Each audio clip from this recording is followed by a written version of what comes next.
bienvenida a todos. El tema de hoy día se llama la cuarta revolución industrial, la humanidad frente al momento más prometedor, o quizás el de mayor peligro en su historia. Interesante el título. Con nosotros está José Guerrero, que es ingeniero de ejecución informático de la Universidad de Chile. José realizó cursos de posgrados en Software Engineering Institute de Carnegie Mellon en la universidad, del mismo nombre, me imagino, obteniendo certificados de CMMI. Quizás tú nos puedas explicar, José, un poco qué significa eso, pero porque son un poco ajenos a nuestro conocimiento de ingenieros. Actualmente, José es CEO de Block Chile Tecnología, empresa dedicada a la capacitación y desarrollo de aplicaciones en tecnologías blockchain e inteligencia artificial. Ha sido consultor de empresas en Chile y en el extranjero en diversos temas de ingeniería de software.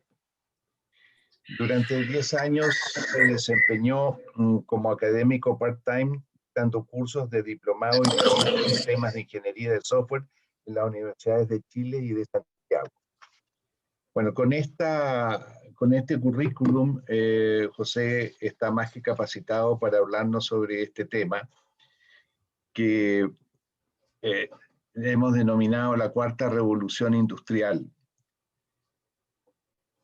La mayoría de las personas perciben la cuarta revolución industrial como una aplicación informática por aquí, un robot, un chip, pero no ven el efecto o no se ve el efecto de la integración de todas ellas.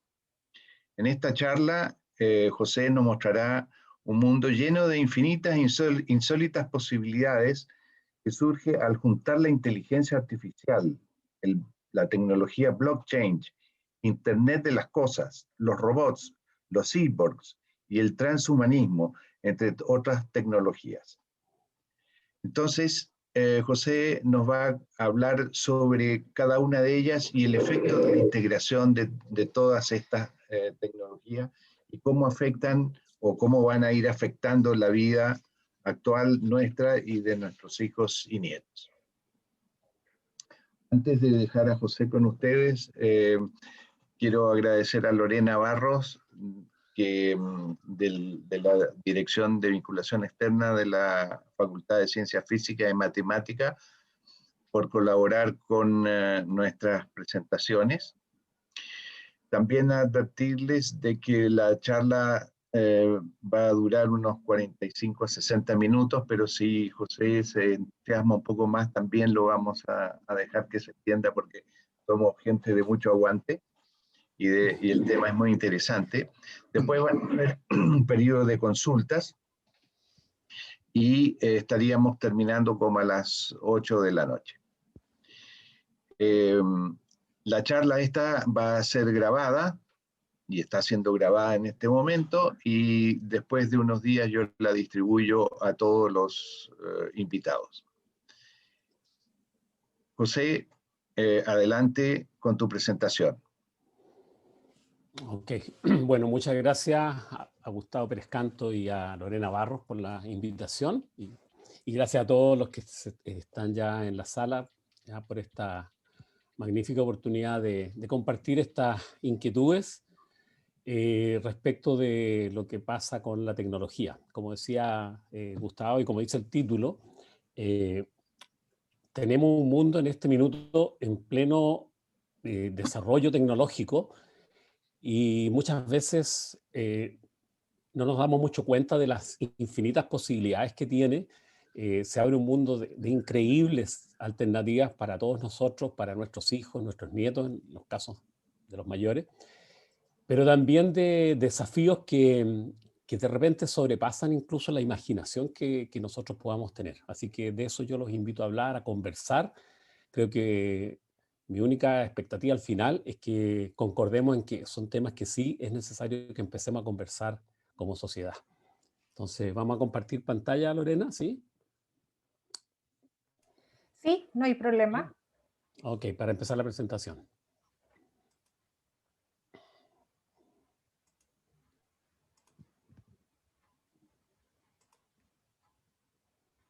Ahí estamos, ¿se ve perfecto? Muy bien. Ok.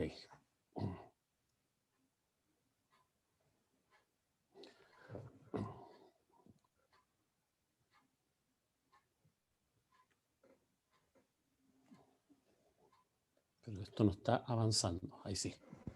Ahí sí. Ok. Bueno, quizás parece extraño una presentación de tecnología que comience con estos elementos, pero vamos a ver que son quizás de las primeras elementos tecnológicos que la humanidad tuvo. ¿Por qué lo pongo? Si ustedes se fijan acá, dice, estas son las primeras hachas que encontró un equipo australiano hace unos años atrás, no mucho, y que datan de 46.000 a 49.000, digamos 50.000 años aproximadamente de antigüedad. Parece harto, pero la verdad es que estas son las primeras hachas que tienen y que se han encontrado que tienen un asa, o sea, un mango. Las anteriores eran todas de estas características, o sea, para ser usadas directamente con las manos. Y esas, ¿cierto? Tienen y se han encontrado desde 2 millones de años. Entonces, ¿cuál es un poco la relación que yo veo en esto? Es decir, que pasaron casi 2 millones menos 46.000 años, son menos 50.000, son como 1.950.000 años, digamos, para que a alguien se le ocurriera ponerle un mango a esta piedra. Digamos. Ese es el avance tecnológico que significó pasar de esto a esto, tomó aproximadamente 1.950.000, casi los mismos 2 millones de años. Eso es una cosa prácticamente inimaginable. Si nosotros seguimos avanzando en la historia, nos encontramos, ¿cierto?, con la invención de la escritura por los sumerios, ¿cierto?, la primera civilización ya, de la humanidad, los que crearon, digamos, las civilizaciones, y comenzamos a hablar de la historia a partir de aquí, porque a partir de la invención de la escritura empezamos a registrar hechos en forma escrita.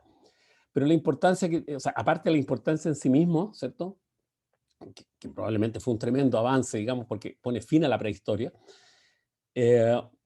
para que se inventara la imprenta que permitió difundir los escritos de una manera bastante más masiva, tuvieron que pasar casi también nuevamente los 3.500 años, 3.500 menos, ¿cierto?, el año 1440, donde Gutenberg inventa la imprenta. Entonces, los avances siempre a lo largo de la historia han sido extremadamente lentos, a pesar de que aquí ya estamos hablando de 3.400 años, digamos, ¿cierto? En el otro caso hablábamos de millones de años para hacer un pequeño avance. Acá es un avance un poquito más significativo, pero nos tomó 3.000 años aproximadamente hacer esos avances tecnológicos. La humanidad ha avanzado siempre de manera lenta, ¿ya? Luego podremos avanzar hacia las distintas revoluciones industriales y nos encontramos con la primera, ¿cierto?, que sería con la invención de la máquina de vapor, por ahí por el año 1800, la energía hidráulica, la mecanización, que provocó un cambio gigantesco en todo lo que significó el desarrollo de la humanidad en cuanto a maquinarias. Por primera vez el hombre, digámoslo como genérico, logró mover algo más allá de la fuerza física propia y de la fuerza animal. Por primera vez pudimos mover algo en base a otro elemento, en este caso el vapor y cosas de ese tipo. Entonces fue un avance también muy, muy significativo. Y eso pasó solamente 300 años después de la invención de la imprenta. Luego llegamos a la segunda revolución industrial, que cambió sustancialmente también lo que había sido la primera revolución, ¿cierto? Cuando aparece la cadena de producción, aparece la electricidad por allá por 1900 aproximadamente, ¿cierto? Fines del siglo XIX. Y, ¿cierto?, la producción masiva de elementos, ¿ya? Fue un avance también. Y ahí ya también estamos hablando de aproximadamente 100 años.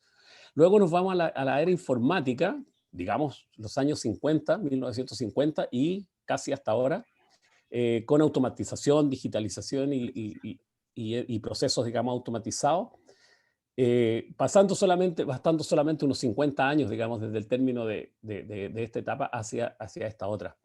Y ahora nos encontramos en la etapa de la digitalización, el Internet y la inteligencia artificial y ese tipo de cosas. Y nuevamente tenemos, digamos, que hemos reducido los plazos. con avances, cada una de estas han sido avances gigantescos en el modo de vida, en las ciudades, el aparecimiento de las fábricas, el aparecimiento de los robots, de las máquinas, ha cambiado radicalmente cada una de ellas. Y la que estamos empezando a vivir ahora, si lo que vamos a ver ahora, digamos, en esta charla tiene sentido, probablemente va a ser una que va a dejar pequeña a todas las demás. Va a cambiar por completo, ¿cierto?, lo que hemos visto hasta ahora. Hay muchas tecnologías disruptivas, yo solamente disruptivas en el sentido que son muy fuertes, digamos, en cuanto a su impacto. Yo menciono aquí 3 o 4, de las cuales brevemente voy a hablar de las 3 primeras. Brevemente, cuando digo breve, por razones de tiempo de la charla, es un slide, una cosa así. Y me voy a centrar más en las 2 últimas que diría, a mi juicio, son la reina de las tecnologías disruptivas en este minuto y las causantes de lo que está por venir. Por lo tanto, solamente presentar eso. De blockchain, ¿cierto? Yo tuve la oportunidad y la suerte y la fortuna, digamos, de conversar con ustedes o con varios de ustedes hace un mes y medio, algo así atrás. Y es la tecnología que está detrás de las criptomonedas, que está llamada, ¿cierto?, en los próximos 5 o 10 años, esperamos a cambiar la forma en que nos movemos en cuanto a las transacciones de valor, no solamente de dinero, sino que el registro de valor, de propiedades, ¿cierto?, de pinturas, de cualquier activo, de automóviles, todo lo vamos a poder registrar en la tecnología blockchain.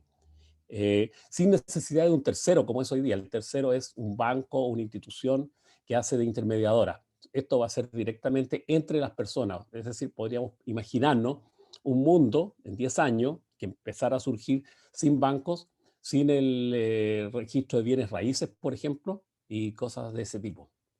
¿Okay? Donde la historial de mi auto, por ejemplo, apareciera desde el momento en que se fabricó, después en qué barco lo trajeron a Chile, qué aduana lo tomó, cómo desembarcó, en qué fecha entró, qué mantención ha tenido, etcétera, etcétera. Ahora, eso mismo podría ser el registro de salud de cada uno de nosotros. A nivel mundial, podríamos en cualquier parte acceder a él si estuviera eso en la blockchain. Bien, entonces son tecnologías tremendamente fuertes que cuesta imaginar el impacto que van a tener. Luego tenemos la Internet de las cosas, que también la mencionamos como una tecnología disruptiva. Es el unificar, ¿cierto?, y el incorporar chips, sensores de todo tipo en los distintos elementos, artefactos, dispositivos que nosotros usamos a diario. Hoy día estamos acostumbrados probablemente al teléfono, ¿ya?, al celular, y poco más que eso, a la tablet, el computador. Pero la idea es, ¿cierto?, incorporar esto a los automóviles, los GPS, por ejemplo, a los refrigeradores que puedan detectar cuando necesitan reparación o cuando ya hay ciertos alimentos que están faltando. Una lavadora, por ejemplo, de Samsung, ¿cierto?, hoy día ya tiene sensores y es capaz de comunicarse con la fábrica para que hagan ciertas mantenciones. Y así sucesivamente podemos imaginar un mundo de elementos que van a estar conectados y que van a cambiar sin duda la forma en cómo vemos las cosas. Hoy tenemos 22.000 millones de dispositivos que están conectados en el mundo. Esto comenzó hace ¿cuánto? 5 o 7 años atrás, lo cual entonces es una cifra gigantesca. Si imaginamos una carretera, ya vemos que todos los conductores están comunicados por Waze. Aunque no se den cuenta, están comunicados por Waze. Muchos de ellos tienen GPS que están siendo monitoreados, los buses, por ejemplo, desde sus centrales de despacho. En las carreteras también a uno le permiten obtener información del estado de la carretera o de otros elementos cuando viene un restaurante o cuál es la bomba más próxima de servicio. Por lo tanto, esto va a seguir aumentando, la tendencia es que esto siga aumentando, de manera que se estima que en unos 7, 8 años más, 10 años, 2030, vamos a tener 50.000 millones de dispositivos conectados, haciendo que el mundo sea totalmente distinto a lo que es ahora. ¿Ya? Vamos a conectar todo tipo de cosas. Incluso nosotros mismos, ¿cierto?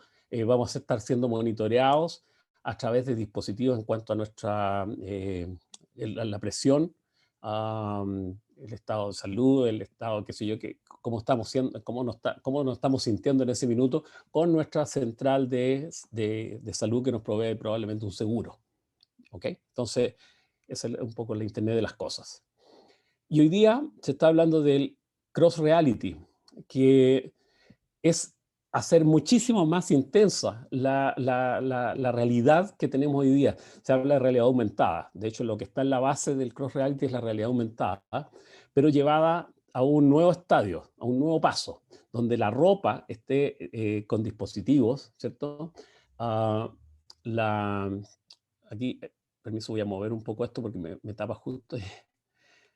El MIT está desarrollando cosméticos que reaccionan con las sensaciones de la persona. Es decir, si tienes calor, si estás un poco triste o haces un gesto, los cosméticos van a reaccionar y tu cara, digamos, va a ir reflejando ese tipo de cosas. Todo esto que está aquí en la slide lo está haciendo un proyecto, digamos, o varios proyectos de MIT. Pulseras que son orientadas, es decir, la idea también es que podamos a futuro, en los próximos años, mover nuestra mano y ya una pantalla reaccione, ¿ya? Simplemente porque en la posición de la mano vamos a tener una pulsera que va a decir qué es lo que estamos apuntando al televisor, es decir, los controles remotos que hoy día usamos, esos van a desaparecer. Probablemente también van a desaparecer los teléfonos celulares, no van a ser necesarios porque nos vamos a conectar, ¿cierto? Prácticamente de otra forma. La ropa, decías, con sensores, incluso se está desarrollando ropa que puede hacer un exoesqueleto para las personas que tienen dificultades de discapacidades, ropa que reacciona y que reemplaza o ayuda hoy por hoy, ¿cierto? Después reemplazará a los músculos. No solamente externa, sino que se está pensando que eso podría incluso ser incorporado a nuestra propia naturaleza, a nuestra propia biología, para ayudar con ciertos músculos que podamos estar necesitando. Las pantallas van a reaccionar, como decía, solamente a los gestos nuestros, digamos, ¿ya? Cintas para... Todo esto es un proyecto, como digo, real, digamos. A mí, yo no soy muy aficionado a la ciencia ficción, quiero mencionarlo, entre paréntesis, por lo tanto, las cosas que estoy comentando no son ciencia ficción. Cintas para las calles que van a poder hacer seguimiento de lo que uno espera, digamos, de vehículos, del desplazamiento de las personas, y eso también va a ayudar muchísimo. Y luego tenemos la tecnología ¿ya? Áptica, que tiene que ver con el tacto. Hasta ahora, nuestras tecnologías básicamente se centran en la voz, ¿cierto? Reconocimiento de voz, etcétera, y lo que es la vista. Pero hemos dejado bastante de lado, ¿cierto? Lo que es el tacto. Entonces, hay desarrollos entre otras cosas, de guantes en el cual uno podría estar hablando con una persona vía WhatsApp, una videoconferencia, pero si yo tengo un guante, cierto, que está conectado al WhatsApp, probablemente vía Wi-Fi, ni siquiera por cable, y yo estoy conversando con mi hermano, digamos, que está en otro país, y él tiene un guante similar, entonces si yo muevo la mano acá, él va a sentir, digamos, ¿cierto?, que yo le toco su mano a él. Es decir, reemplazamos o transmitimos sensaciones, ¿cierto?, de esas características. Eso, piénsenlo ustedes, llevado al máximo. O sea, el cross reality, la idea es que cuando estemos frente a un paisaje, por ejemplo, podamos escuchar los sonidos de los pájaros que están a 200 metros, podemos sentir el sonido del agua que está a 100 metros, o de los peces que están nadando bajo el agua. Todo eso, ¿cierto?, incorporado probablemente en nuestros lentes o lentes de contacto, cosas, o un par de audífonos como estos. Nada más que eso. Entonces, estas son nuevas tecnologías que van a cambiar y que están rápidamente siendo desarrolladas. Hay carreras frenéticas por avanzar en esto. Y esas son las tecnologías menos disruptivas. Ahora vamos a ver las realmente potentes, digamos, ¿ya? Tenemos la inteligencia artificial. Y aquí les voy brevemente a contar en qué consiste el concepto, dado que a mi juicio es tan importante, creo que es bueno entender al menos un poquito, digamos, de cómo funciona. Con un ejemplo. En la antigüedad, ¿cierto? La época siglo II, creo que era Ptolomeo, y los griegos antiguos miraban el cielo, ¿cierto? Y trataban de entender el movimiento de los planetas.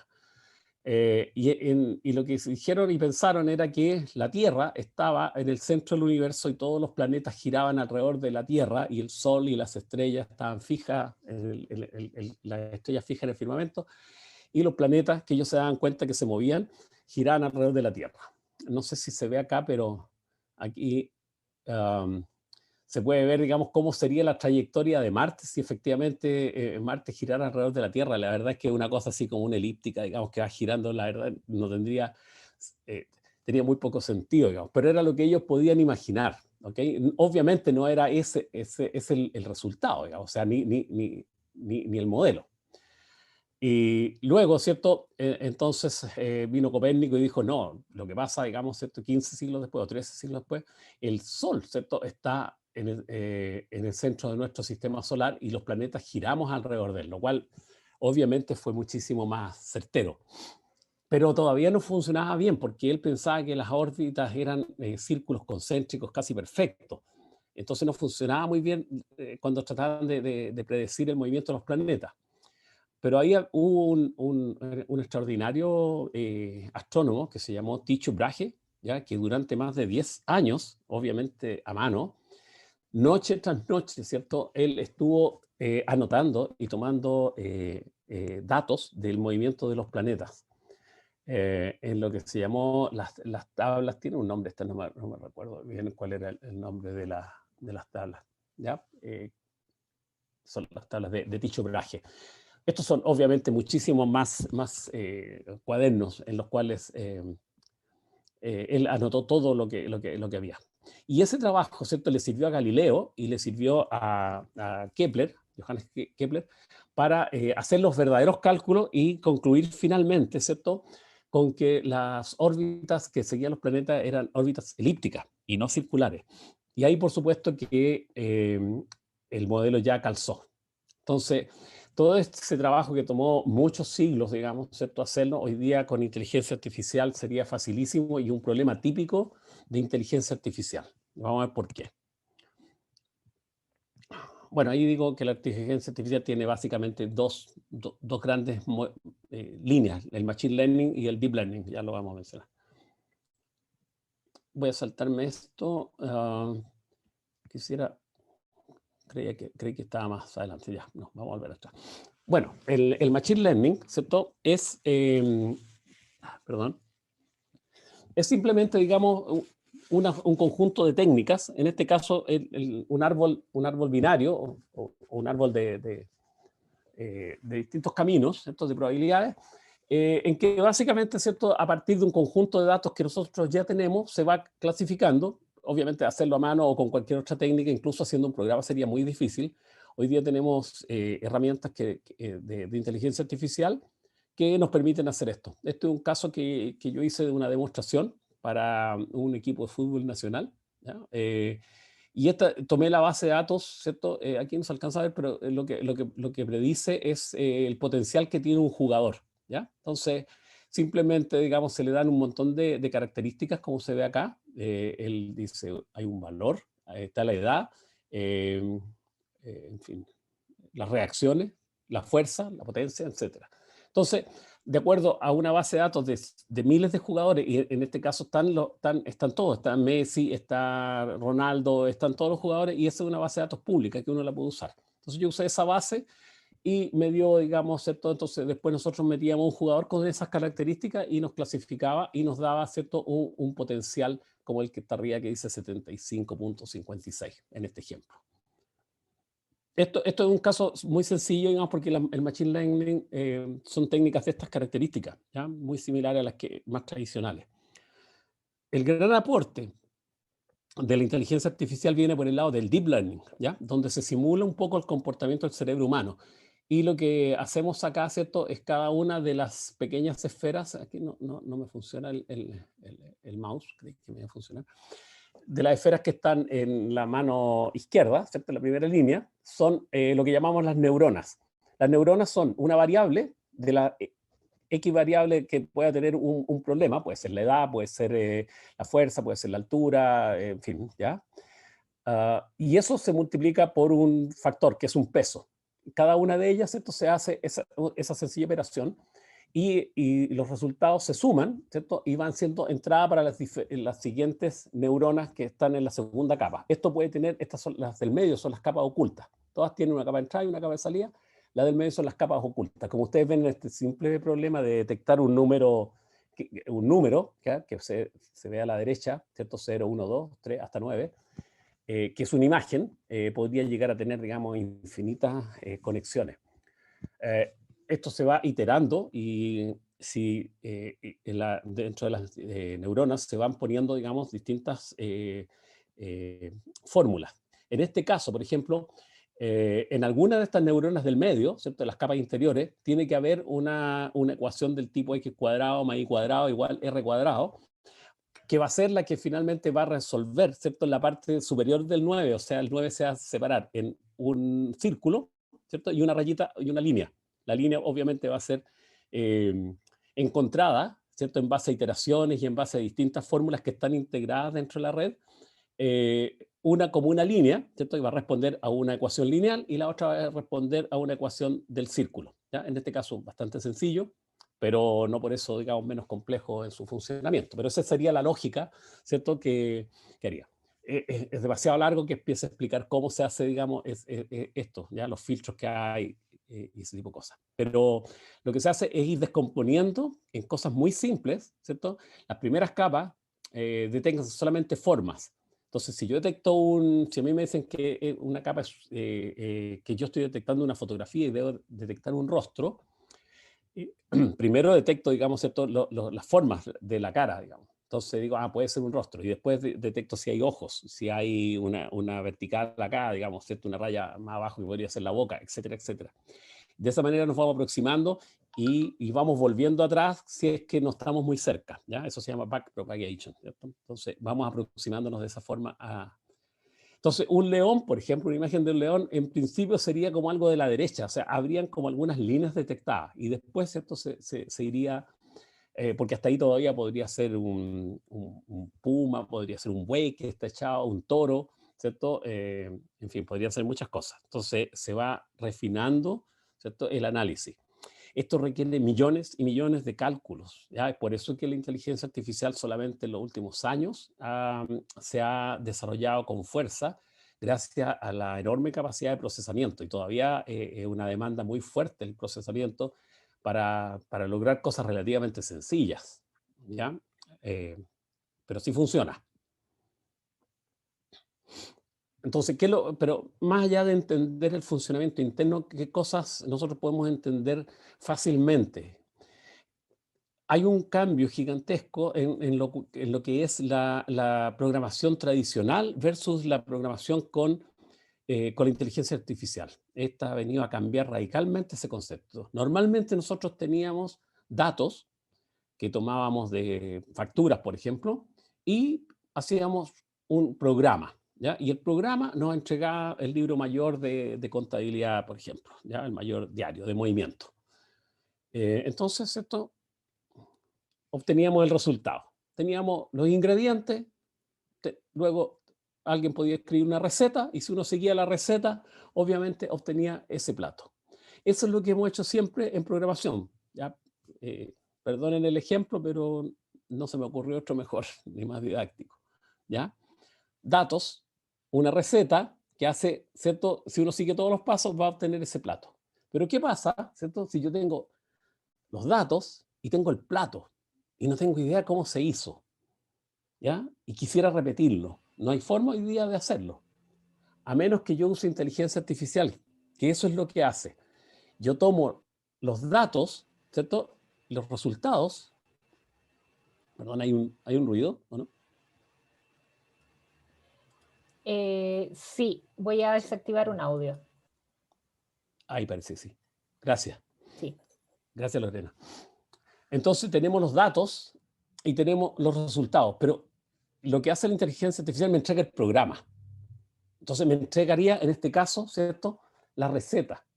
Y esto podría ser extremadamente complejo. Imagínense el resultado si yo quisiera hacer exactamente ese plato y con mucho más ingredientes y que tuviera la cantidad precisa de granitos de sal y la cantidad precisa de gotas de aceite y la cantidad precisa de granitos de pimienta y los pedacitos chiquititos, digamos, de una u otra verdura. Entonces, podría ser tan complejo como yo quisiera, ¿cierto? Si yo tuviera muchas veces este mismo plato.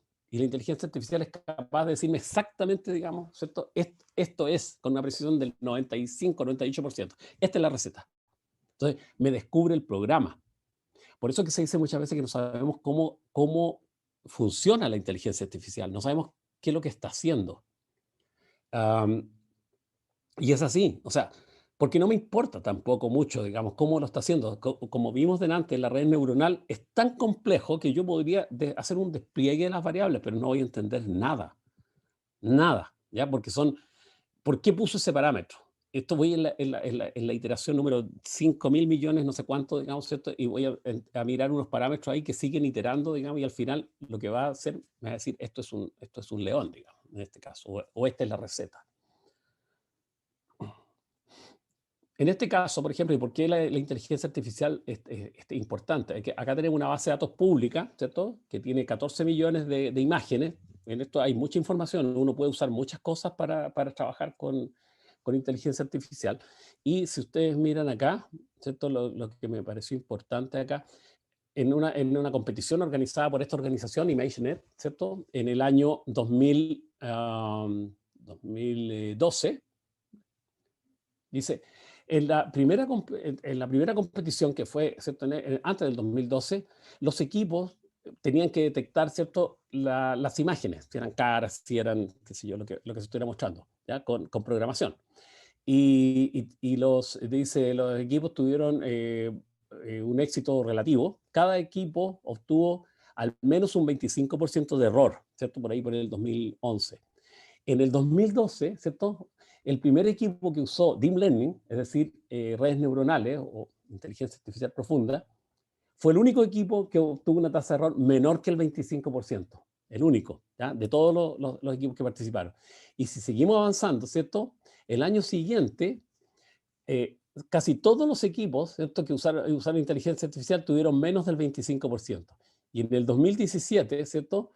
29 de 38 equipos tuvieron menos de 5% de error usando inteligencia artificial. Es decir, ¿cierto? Ya a partir de esa fecha no había discusión que la inteligencia artificial era la que permitía detectar, digamos, de mejor manera las imágenes.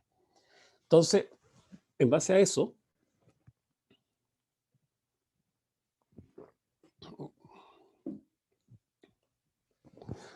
los algoritmos que están detrás de la inteligencia artificial se han venido tomando la cancha, por decirlo de alguna manera. Entonces, en 1997, a fines del siglo pasado, Deep Blue, el computador de IBM, derrota, ¿cierto? Y cumple un hito, porque se pensaba, digamos, que esto originalmente nunca iba a pasar, y derrota al campeón Garry Kasparov, ¿cierto? En 1997, provocando obviamente la ira, porque Kasparov y otros pusieron la humanidad frente a la máquina y era como una lucha muy frontal, y perdió y ganaron las máquinas.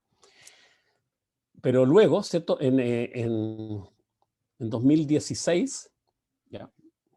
En 2016, AlphaGo, ¿cierto? Derrotó a Lee Sedol, que es un jugador coreano, campeón mundial, en el juego del Go, que es un juego muchísimo más complejo, porque el primero, ¿cierto? Se hizo solamente con fuerza bruta, es decir, tratando de anticipar jugadas, millones y millones de jugadas de ajedrez. A pesar que son muchas, eso era posible. Con AlphaGo es prácticamente imposible, porque la cantidad de jugadas son casi infinitas. Por lo tanto, hay que tener, digamos, perspicacia, hay que tener creatividad, ingenio. Entonces, se suponía que era muy difícil que una máquina le ganara a un ser humano. Eso ocurrió en 2016. AlphaGo le ganó por 4 juegos a 1 a Lee Sedol. El impacto fue mucho mayor cuando antes de término de año, antes de un año, AlphaGo 0, de la misma empresa, creo que fue DeepMind, le ganó a AlphaGo 100 partidas. De 100 partidas, se las ganó todas. No, AlphaGo, que había hecho historia, no ganó ninguna. Una máquina, digamos, le ganó 100 partidas a 0. Y AlphaGo, por ejemplo, fue entrenada con inteligencia artificial, con cientos de partidas donde aprendió a jugar. Pero AlphaGo 0 ¿cierto? No le enseñaron con partidas de maestros de Go, sino que le enseñaron solamente las reglas del juego. Y AlphaGo Zero, jugando contra sí misma, digamos, con versiones del software, aprendió a jugar y a generar jugadas que son incontrarrestables para cualquier ser humano y bueno, en este caso para AlphaGo, ¿ya? Así que el caso fue muy impactante, digamos. Como ven, los algoritmos entonces están proliferando por todos lados. Todos sabemos, digamos, que hemos visto los programas de redes sociales, ese tipo de cosas. Entonces sabemos que detrás de Google hay algoritmos, detrás de YouTube hay algoritmos también, etc. Pero hay algunas aplicaciones que probablemente muchos de nosotros conocemos, algunos a lo mejor para algunos van a ser novedosas, así que les voy a dar 4 o 5 ejemplos para seguir avanzando en esta presentación. En Estados Unidos se usa un software, digamos, que evalúa la probabilidad de que un convicto que pide libertad condicional pueda reincidir. Por lo tanto, un algoritmo decide si te quedas o te vas ya de la cárcel. Hay una amplia oferta, digamos, de software de inteligencia artificial para el tema de reclutamiento de recursos humanos. Entonces, muchas veces una persona ni siquiera va a llegar a una entrevista porque la inteligencia artificial va a ser la que va a determinar si pasa o no. Hay algunas que piden un video y la inteligencia artificial escanea el video. No es solamente que escanee el currículum escrito, sino que escanea el video y ve pequeños tics, ¿cierto?, en la mirada, en la forma de hablar, con la cual decide si la persona continúa adelante o no. Hoy día tenemos inteligencia artificial, ahí, ¿cierto?, por Artificial Intelligence, ¿ya?, que pueden leer la mente, entre comillas, digamos. Entonces acá tenemos, en la fila de arriba tenemos la imagen real y en la fila de abajo la imagen que propone, digamos, o que obtiene la inteligencia artificial al ponerle neurotransmisores a las personas que están mirando esta imagen, o sea, una especie de casco. Entonces, en la primera no se ve mucho, se ve tal vez una silueta, ¿ya? Pero en la segunda ya se ve claramente una silueta de un ser humano. En la tercera no se distingue mucho, la cuarta bastante bien, digamos, y la quinta también hay una parte, digamos, sobre y bajo, digamos, el avión. Pero si vemos la segunda y la cuarta son bastante impresionantes. Ahora, esto va a mejorar, digamos, de aquí a 5 años la imagen probablemente va a ser perfecta. Entonces, solamente, digamos, con analizar nuestros movimientos sanguíneos o eléctricos, es capaz de detectarse lo que estamos pensando. El reconocimiento facial, que hasta hace pocos años era una utopía, hoy día es una realidad y estamos viendo que la novela de Orwell, ¿cierto?, se hace realidad, sobre todo en China. Tenemos algoritmos que detectan a las personas en cada esquina, en cada negocio, en cada ascensor y detectan quiénes son. Incluso se ve, digamos, en la calle, ¿cierto?, grandes pantallas cuando tú vas atravesando un semáforo, te ponen, ¿cierto?, y te van escaneando y salen tus datos y tu cara, digamos, en una imagen gigantesca para que sepas que te están observando. Y el año pasado se puso en práctica la tarjeta, una especie de tarjeta social, de comportamiento social, en la cual te escanean y si tú atraviesas una calle donde no debes, entonces te quita puntos. Si atraviesas donde debes, te suma puntos. Si compras leche, te da puntos, pero si compras cerveza, te quita puntos, ¿ya? Entonces, depende cómo tú... obligan, digamos, un comportamiento social de acuerdo a esos cánones. Pero eso es como Black Mirror. Hay un capítulo en que parecía ciencia ficción solamente, cuando la gente buscaba likes por todos lados. Bueno, eso hoy día es cierto y está. Perdonen que hable tan rápido, pero es un poco preocupado por el tiempo. Si voy muy rápido me dicen, ¿ya? ¿Sí? Bueno, está bien, José, está bien la velocidad y está bien todo. Sigue adelante de la misma manera. Gracias. Ok, gracias, Gustavo. Otra aplicación interesante es que ya es capaz de programar, entre comillas, es decir, se le dan, ¿cierto? sumar el precio total y entregar qué sé yo, un gráfico. Y bueno, la inteligencia artificial ha mirado cientos y miles de programas en que eso se hace y es capaz entonces de generarme un código, ¿cierto? En cualquier lenguaje que logra, digamos, resolver mi problema. Entonces, a futuro, ¿cierto? A lo mejor la programación como la conocemos ya no va a existir y vamos simplemente a escribir unas cuantas ideas y nos van a entregar el programa que lo hace. Entonces, eso es una realidad, digamos. Ahí está, GPT-3, ¿cierto? Existe, digamos, ya hace pequeños programas. La inteligencia artificial ya puede escribir discursos políticos, ¿cierto? Aprobar las pruebas de acceso a la universidad y pasar el test de Turing, que es el que distingue a un humano de una máquina. Entonces, eso ya se han hecho varios ejercicios de acuerdo a cómo lo describió Alan Turing. Ponen personas en una sala y máquinas y 3 o 4, digamos, jueces que empiezan a conversar con ellos y tienen que determinar quiénes son humanos y cuándo está respondiendo una máquina al cabo de 20 o 30 preguntas. Los tests están disponibles, uno los puede revisar, digamos, en internet. Es cosa de buscarlo y están. Es interesante que varias veces se equivocan los jueces y dicen que un humano es una persona y a veces dicen que una persona es una máquina, ¿ya? Entonces, que alguien se está comportando más como computador y se equivocan, digamos, con eso. También todo el reconocimiento de imágenes avanza a pasos agigantados y hoy día es posible hacer cosas bastante interesantes, como por ejemplo revivir gente que ya no está con nosotros y cosas así. Entonces yo acá hice un pequeño caso para esta charla. Me está fallando el mouse, así que no sé si lo voy a poder hacer, pero con la mano, a ver si funcionó. Entonces, esa foto de Lincoln yo la bajé, obviamente, de la internet y después yo la animé. Entonces, ustedes pueden ver ahí que se está moviendo, digamos.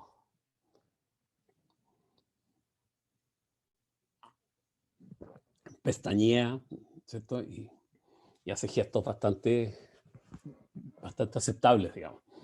Ya, eso está hecho con una inteligencia artificial. Si ustedes lo quieren hacer con alguien, ahí abajo dice MyHeritage, ¿cierto? .es, ahí pueden hacerlo, yo lo hice ahí. El cuadrito de la derecha, solamente para recordarme que también, y contarles que hay música, la inteligencia artificial compone música, tomando también obviamente la misma técnica, y en este caso una composición de los Beatles, que es bastante razonable, ¿ya? No se las voy a poner porque, ya, por razones de tiempo también la saqué, ¿ya? Pero es bastante parecida a lo que sería una composición hecha por los Beatles. Pueden colorear fotos y videos, ¿ya? En este caso, si ustedes se fijan, la imagen original es la de abajo, pero quedó bastante bien y muy aceptable. Haciéndolo con inteligencia artificial, eso en unos cuantos segundos ahorra muchísimo trabajo. Imagínense una película, ¿ya? Y eso lo hace también. Aquí tengo un desafío para ustedes, pero bueno, lamentablemente no me lo van a poder responder, pero inténtenlo, ¿ya? Una de estas caras no es real. ¿Cuál es? ¿Cuál no es real? ¿Cuál es hecha por una inteligencia artificial? Tienen 5 segundos para... Ok. La de más arriba. La de más arriba no es real. Eso. Ok. Bueno, cada uno probablemente tiene sus propias predicciones. Bueno, ninguna es real, ¿ya? Son todas caras falsas, ¿cierto? Hechas simplemente, digamos, por programas que no piensan, no hacen nada, digamos, pero trabajan bastante bien.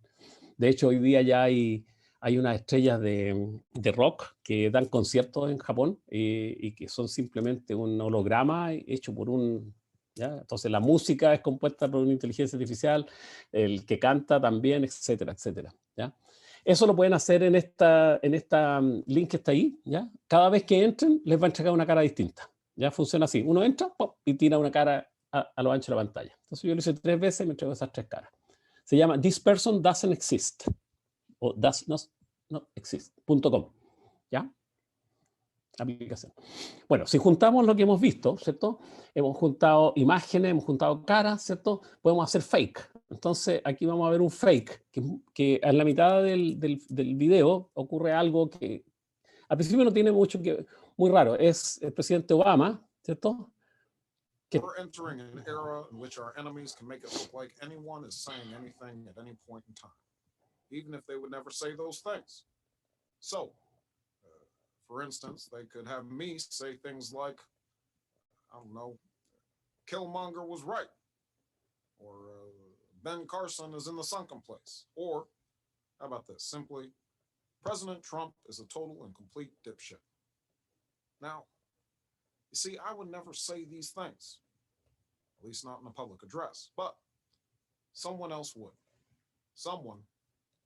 se fijan, dice que él está diciendo cosas sobre ciertas personas que él probablemente jamás diría, digamos, públicamente, ¿ya? Pero dice, pero alguien más lo puede decir y nombra a esta persona. Y miren lo que pasa ahora. Like Jordan Peele. Jordan Peele. This is a dangerous time. Moving forward, we need to be more vigilant with what we trust from the internet. It's a time when we need to rely on trusted news sources. It may sound basic, but how we move forward in the age of information is going to be the difference between whether we survive or whether we become some kind of fucked up dystopia. Thank you. Stay woke, bitches. Ok, entonces, si ustedes se fijaron, primero aparece el presidente Obama, obviamente moviendo sus labios y hablando con su inconfundible tono de voz. Dice, yo nunca diría esto, pero alguien más lo puede decir, y sigue el discurso con una persona que es la persona que hizo ya ese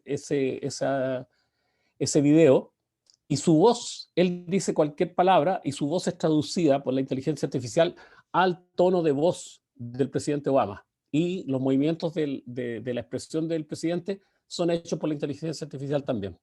¿Okay? Entonces se mezclan dos cosas ahí con un potencial que realmente llega a dar temor de las cosas que podrían decirse, digamos. O sea, a cualquier persona le podríamos poner en su boca, ¿cierto? Y verlo que está efectivamente diciendo ese tipo de cosas, digamos.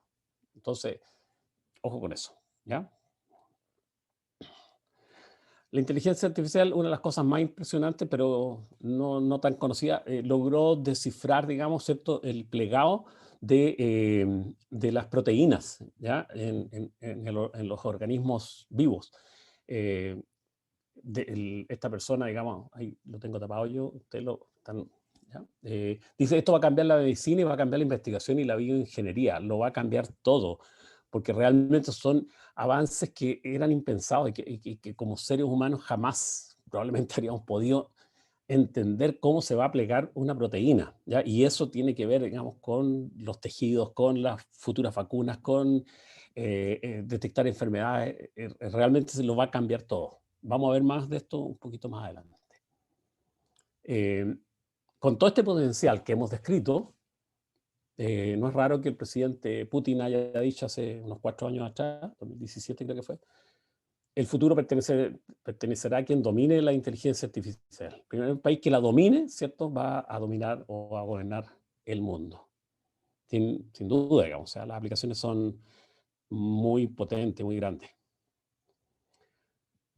Tenemos entonces ahora que toda esta inteligencia artificial se ha llevado a distintos tipos de robots que nosotros ya estamos casi acostumbrándonos a ver. En el caso de arriba, a todos nos ha llegado por WhatsApp el robot este que salta, que se da vuelta, que camina. Han sido ocupados durante la pandemia, muchos de ellos en los parques, para que la gente, digamos, vuelva a sus casas, etc.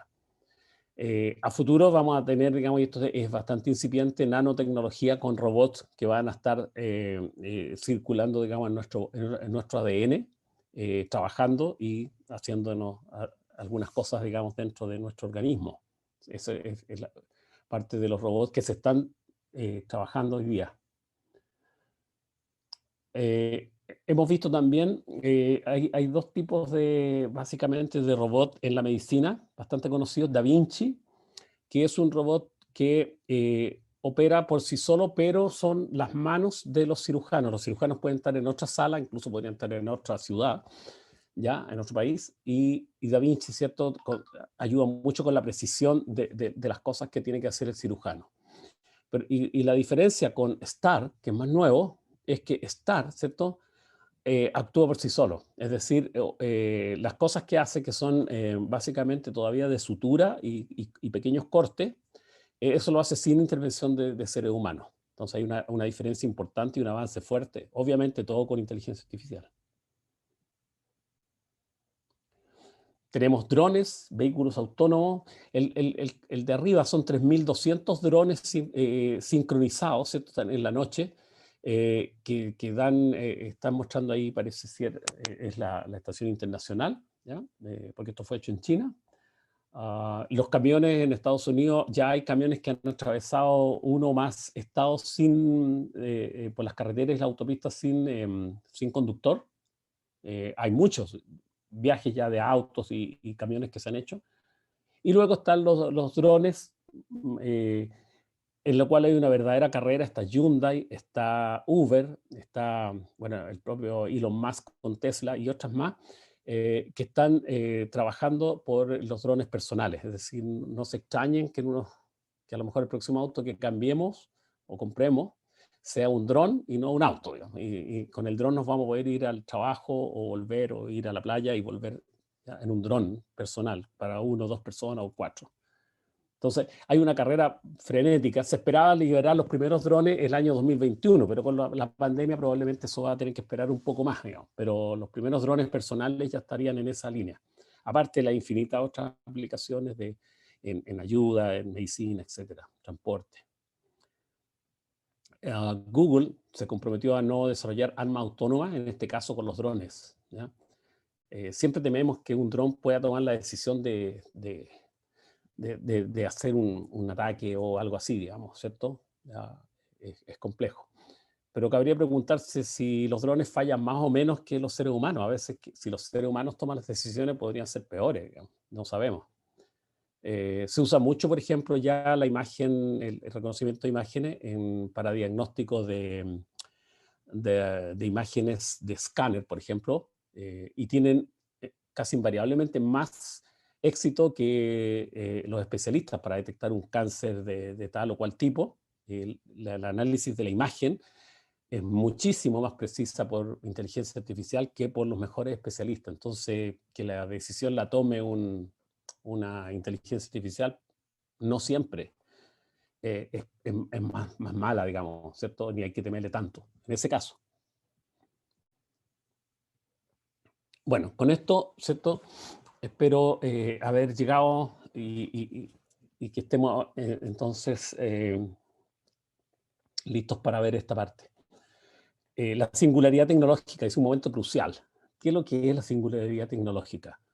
Él es Ray Kurzweil. Él es director de ingeniería de Google. Muchos piensan que él es un genio viviente. Tiene 21 doctorados de otras tantas universidades, ¿ya?, a lo largo del mundo.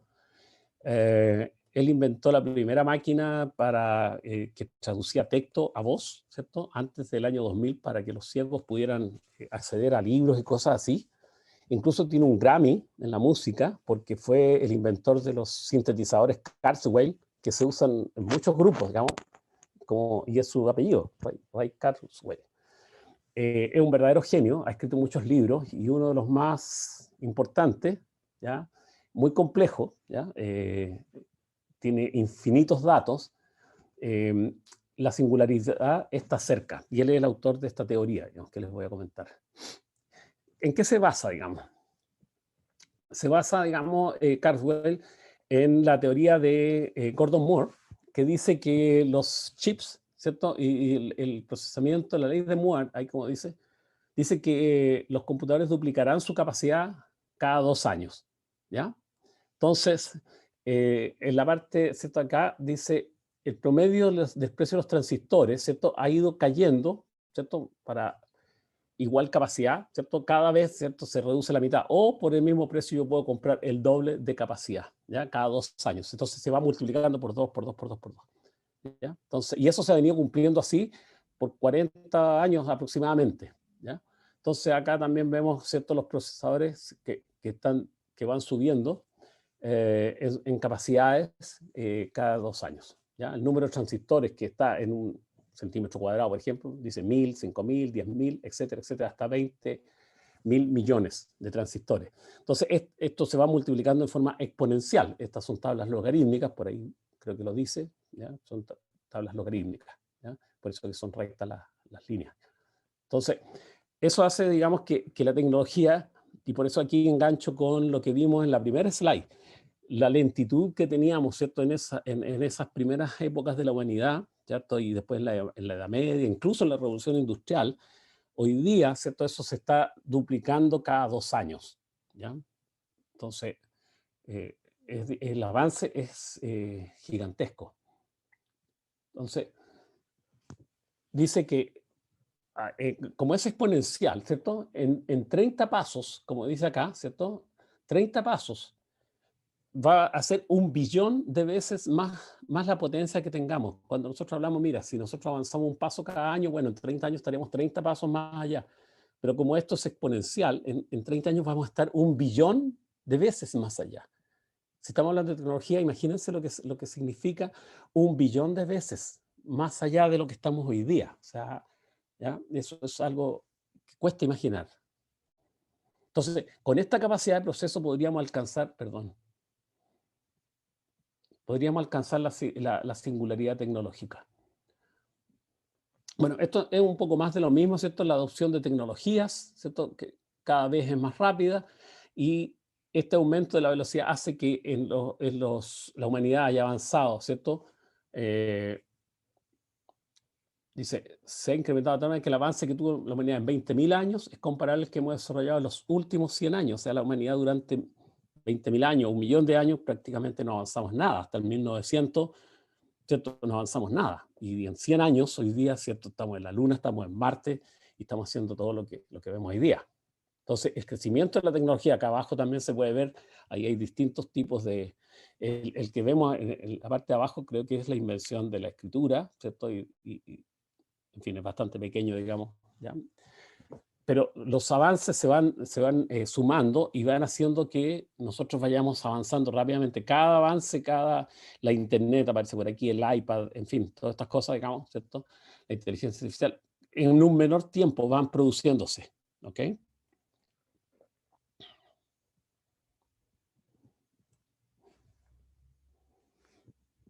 Entonces, ¿dónde nos va a llevar esto?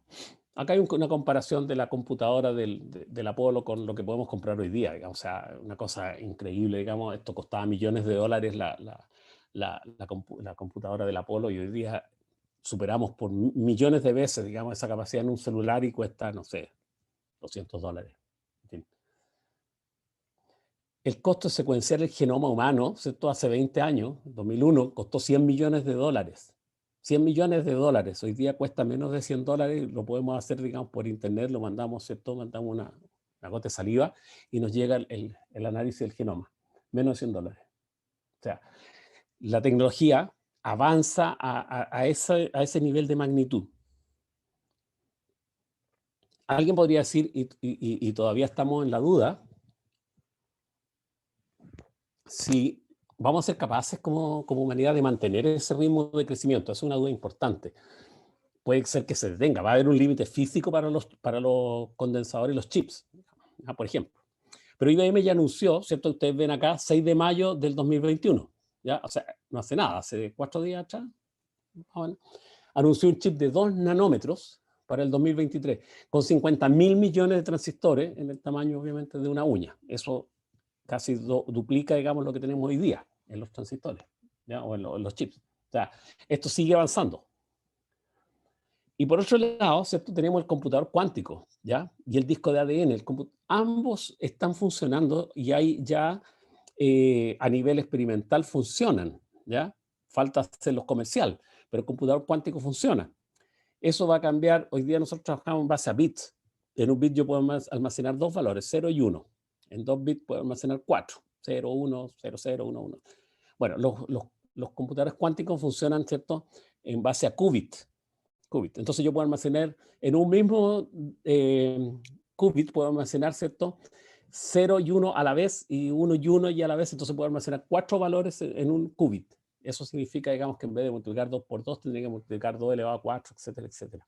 Entonces, con 600 qubits, dicen que podríamos tener más datos que todos los átomos del universo, ¿ya? Con solo 600 qubits. Entonces, estos computadores cuánticos Probablemente hoy día deben tener 2 o 3 o 4, digamos. Ya estamos en etapa experimental. Pero hay una carrera nuevamente muy fuerte en las distintas compañías por alcanzar el liderazgo en eso. IBM incluso tiene ya disponible un computador cuántico para que pueda ser usado por personas que estén interesadas, digamos, en hacer alguna investigación en Internet. Y el disco de ADN va a aumentar nuestra capacidad de almacenamiento. Imagínense almacenar en una molécula de ADN datos, y también se han hecho pruebas y funciona, digamos. ¿Ya? Se altera, digamos, y funciona. Entonces, la ley de rendimiento acelerado que mencionamos tiene que ver con este crecimiento exponencial de la tecnología. Entonces, Carswell dice que en el momento en que nosotros alcancemos este punto que está ahí, en que los computadores alcancen, ¿cierto?, el equivalente a la inteligencia de una persona, de un ser humano, entonces es un momento de una singularidad en que se va a romper o vamos a alcanzar un punto, digamos, de discontinuidad. Y unos pocos años después, ¿cierto?, los computadores van a ser capaces de alcanzar el rendimiento de todos los cerebros humanos de la humanidad, o sea, los 8.000 o 10.000 millones de habitantes que hay, ¿ya? Y eso no está tan lejos, digamos, según los cálculos de Carswell, ¿ya? En 20 años o 25 años lo vamos a haber alcanzado. Eso es un elemento tremendo, digamos, que un computador sea capaz de alcanzar la inteligencia humana, ya es un logro gigantesco. Imagínense que acá, ¿cierto?, nosotros tenemos un insecto, ¿cierto? Nosotros estamos un poquito más arriba, digamos. Luego tenemos el cerebro de un ratón, de una rata, y luego estamos nosotros, digamos, y después estarían todos los seres humanos. Pero eso no significa que no haya más inteligencia, o sea, que la inteligencia del ser humano sea el límite. Puede, así como nosotros triplicamos o quintuplicamos o más al de un insecto, una inteligencia podría nosotros también superarnos por una vez, por 2, por 100 o por 1000 veces más inteligentes que nosotros. Una máquina puede hacerlo, nosotros estamos limitados por nuestro cerebro, ¿cierto? Y el espacio que tenemos ahí y la velocidad de nuestras neuronas, que son bastante lentas además, ¿ya? Entonces una máquina puede, digamos, llegar a desarrollar una capacidad intelectual muchísimo más grande que la nuestra, por lejos, ¿ya? Entonces, Carswell plantea esa situación y no solamente él, digamos, muchos otros están preocupados. Entonces, Nick Bostrom, ¿cierto? Un investigador, ¿cierto?, muy respetado, digamos, ¿cierto?, en la ciencia internacional, director de ese instituto de la Universidad de Oxford, dice que una superinteligencia, entonces a eso estamos llamando una superinteligencia, algo que supera con creces la inteligencia humana, ya está en desarrollo. Y por supuesto que nos resolvería muchísimos problemas. Por eso yo hablaba de un sinfín de posibilidades y de oportunidades y de mundos, entre comillas, felices para los seres humanos, donde resolvamos problemas del cambio climático, problemas de la superpoblación, el problema de la alimentación, de la pobreza, una superinteligencia de una inteligencia artificial que se llama completa o fuerte, porque ya no está enfocada solamente a jugar ajedrez, sino que hace varias cosas a la vez, como los seres humanos, pero de una manera infinitamente más creativa. Puede resolver nuestros problemas, pero también puede poner en peligro, dice, la existencia de la especie humana. Entonces, si llegamos a ese punto de que la inteligencia artificial alcanza la inteligencia de un ser humano o de muchos seres humanos, se va a producir una explosión de inteligencia, en que estas máquinas van a ser capaces de crear nuevas máquinas cada vez más inteligentes y más inteligentes. Si nosotros fuimos capaces de crear una máquina como esa, y esas máquinas son tan inteligentes o más que nosotros, ellas van a poder crear máquinas más y más inteligentes, llegando a un esquema que para nosotros prácticamente resultaría inimaginable. O sea, podríamos conquistar incluso, ¿cierto?, el sistema solar y mucho más que eso, con una inteligencia de esas características. Y eso, según estos autores, no está lejos, digamos. Estamos hablando de 20 años, 30 años, 40 años. Me voy a saltar esto, digamos, en aras del tiempo. El propio Stephen Hawking, ¿cierto?, nos advierte, ¿cierto?, y nos dice que una inteligencia artificial completa, ¿cierto?, podría, ¿cierto?, ser el fin de la especie humana porque podría tomar el control de muchas operaciones y empezar a actuar por su cuenta. Podría escaparse de nosotros. Si nosotros, así como con la energía atómica, jugamos un poco ahí con fuego, digamos, ¿cierto? O cuando hicimos el acelerador de partículas en Suiza, nunca nos hemos equivocado. No se produjo una reacción en cadena, por ejemplo, ¿ya? O cosas similares, pero alguna vez podemos equivocarnos como humanidad y escapársenos de las manos. Entonces, si se nos escapa la inteligencia artificial de las manos, podríamos darnos cuenta demasiado tarde que estamos en manos de estos algoritmos, ¿no? que han tomado el control, consciente o inconscientemente. Las bolsas de comercio han tenido varios crash, producto de algoritmos que empiezan a pelear entre ellos, digamos, por errores o por lo que sea. Ellos no tienen conciencia, pero la hecatombe se produce igual, digamos, ya se han producido más de una. Entonces, dice Carswell, dice la singularidad está cerca. ¿Y quién lo dice? ¿Cierto? No es cualquier persona. Dice Carswell, dice Bill Gates, es la mejor persona que conozco para predecir el futuro de la inteligencia artificial. ¿Ya? Y ahí habla del libro, qué sé yo.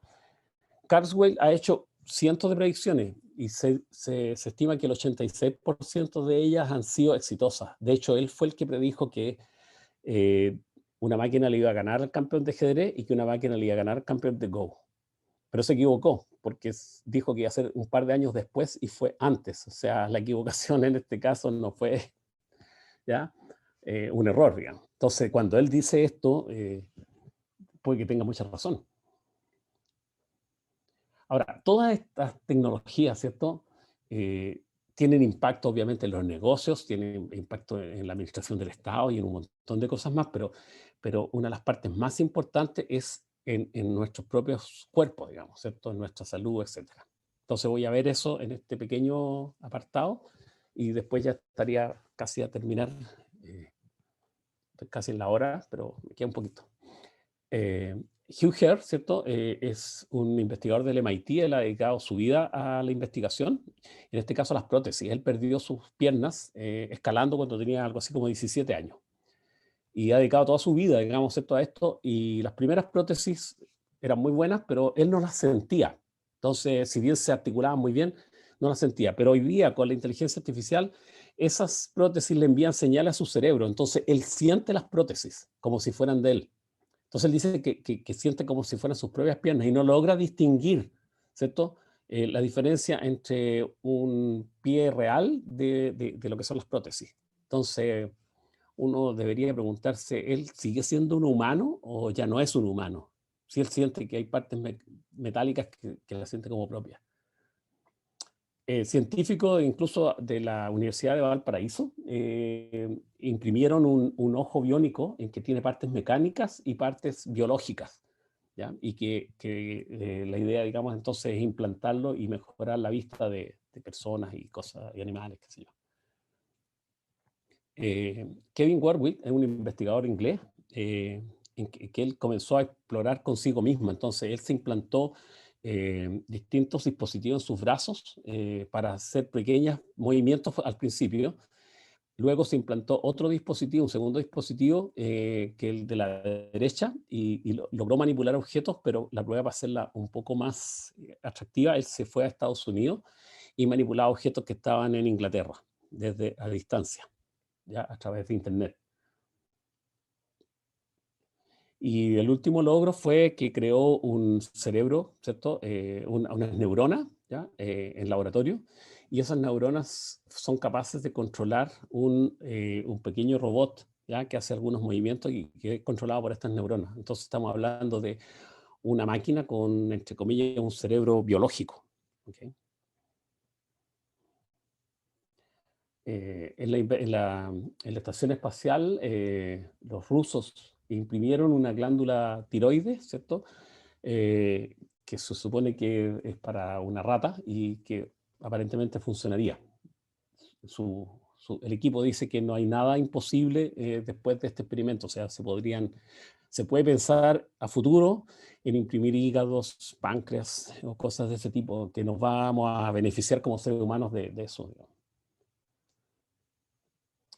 esta persona, ¿cierto? Hace ya varios años, 15, 20 años, que anda con una antena que está incrustada en su cerebro. Él nació sin la posibilidad de ver colores. Entonces, lo que él hace con esa antena reacciona a los colores, ¿ya? Y le envía sonidos a su cabeza. Entonces, él ve un árbol, entonces en vez de ver verde, él siente un sonido verde, ¿ya? O amarillo, o qué sé yo. Entonces, él va caminando y está lleno de sonidos su cabeza, ¿ya? De manera que, y de hecho él dice que los seres humanos venimos en hartos colores, no solamente blanco, negro, amarillo, dice que ya vemos verdes, azules, rojos, depende, digamos, cómo él nos percibe, digamos, ¿ya? Entonces, él es un cyborg, de hecho sale en su pasaporte con esa antena, entonces por eso se dice que es el primer cyborg del mundo, Neil Harbison. Este es un casco, ¿cierto? Que desarrolló una empresa, que está ahí el nombre, y que lo que permite es que uno se pueda concentrar mejor, entonces es como el casco de atención, casi como el cono del silencio de Maxwell Smart, ¿se acuerdan? Entonces, con eso uno puede mantener la atención en lo que está haciendo. Yo creo que eso ayudaría muchísimo, por ejemplo, si uno está jugando tenis, para mantenerse enfocado, o si está en clases, o si está escuchando música o leyendo. Pero suena también increíble porque si te logras sacar, digamos, de ciertas cosas, a lo mejor uno podría a futuro pensar en ir a un funeral, por ejemplo, y que nadie esté apenado, pues todo el mundo con su casquito, digamos, está más contento. Pues, ¿para qué vamos a estar sufriendo si no vamos a ayudar con eso? Entonces a lo mejor empezamos a evadirnos de la realidad con este casco, porque podemos casi manipular nuestras emociones de acuerdo a un pequeño botón, seguramente, o una app. Entonces, de los cyborgs, ¿cierto?, que es la aplicación de la tecnología a nuestros cuerpos, pasamos al transhumanismo.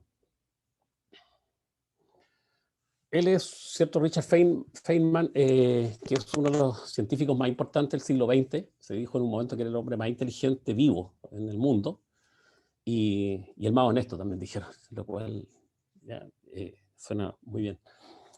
Entonces él dice que no se ha encontrado todavía nada que diga que la muerte es inevitable. Entonces, nosotros si miramos lo que ha pasado, vemos que cada vez, ¿cierto?, los seres humanos estamos viviendo más y las expectativas de vida, ¿cierto?, están aumentando en todos los países del mundo.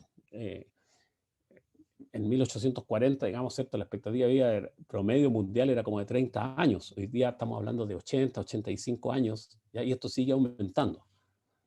No nos parece tan raro vivir 60, 70 años, pero hace 100 años atrás eso era increíble, ¿no? Entonces, ¿por dónde va la cosa acá? Ella es Elizabeth Blackburn, que obtuvo el premio Nobel el año 2010 o 2012. No sé, lo tengo por ahí abajo, lo que pasa es que tengo otras cosas acá, entonces me tapo un poquito la pantalla. Ustedes creo que lo pueden ver. Ella estudió el tema de los telómeros. ¿Qué son los telómeros? Los telómeros son unas pequeñas estructuras, ¿cierto?, que se forman en los extremos de los cromosomas. Entonces, son como esas cositas, esos casquillos que nosotros tenemos en los cordones de los zapatos, que evitan que los cordones se deshilachen. Pero cuando se nos salen esos casquillos, ¿cierto?, los cordones se deshilachan y terminan muriendo. A veces se nos cortan y se nos van acortando cada vez más y finalmente los cordones mueren. Los casquillos los protegen. Los telómeros son exactamente, hacen el mismo trabajo. Entonces, protegen, ¿cierto?, a las demás células que están dentro de los cromosomas para que funcionen bien. Pero en el proceso de replicación celular, ¿cierto?, estos telómeros, ella descubrió que se van acortando. Entonces, el largo de los telómeros, ¿cierto?, de nuestros cromosomas no son lo mismo en una persona joven que en una persona adulta. Los telómeros son muchísimo más cortos. Llega un minuto en que prácticamente desaparecen. Y al desaparecer, ¿cierto?, el proceso de replicación celular se deteriora. Y por lo tanto, las nuevas células ya no son exactamente las mismas células. Y nuestro corazón empieza a envejecer, y nuestro hígado, y nuestro pelo, nuestra cara, etcétera, empieza a envejecer. Entonces, ella ganó el premio Nobel junto con otra colega, ¿cierto?, por este estudio y este avance. Entonces, si nosotros lográramos manejar el tema de los telómeros, tendríamos una buena parte, ¿cierto?, de problemas resueltos, de cómo no envejecer, digamos. Por eso que la revista Time dice, este niño podría vivir 140 años, 142 años.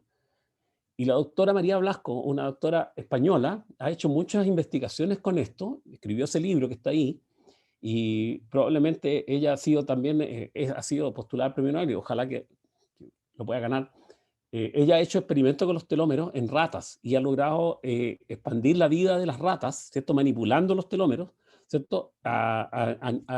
En un porcentaje importante, 30, 40%, digamos, las ratas han vivido, las que han sido intervenidas, digamos, en su genoma, alargando los telómeros. Por eso que Time dice que a lo mejor en el 2045 podríamos ya alcanzar la inmortalidad. Lo cual no parece tan loco, digamos, si uno mira. No es la única área de investigación, está la epigenética y otras más, digamos, pero eso parece razonable. Si hay otras parecidas también. Entonces, Aubrey de Grey, que es un gerontólogo inglés, muy reconocido en el campo de la gerontología, él dice que hay una velocidad de escape. O sea, si nosotros, las mujeres, por ejemplo, hoy día están alargando su vida más o menos 3 meses cada 2 años. Si uno saca el cálculo de esa línea que vimos delante, cada 2 años se va alargando 3 meses. Por eso es que logramos vivir 10 años más, 15 años más, cada, no sé, una cantidad X de años. ¿Ya? Si uno saca, sería más o menos eso. 3 meses cada 2 años. Los hombres parecidos. Entonces, pero si nosotros lográramos alcanzar esa velocidad en que nosotros dijéramos, alargamos la vida un año punto uno, en un año, nosotros haríamos resuelto también el problema. O sea, estaríamos escapándonos de la muerte, digamos. ¿Ya? Al avanzar, digamos, al alargar la muerte más allá de lo que nos viene pillando.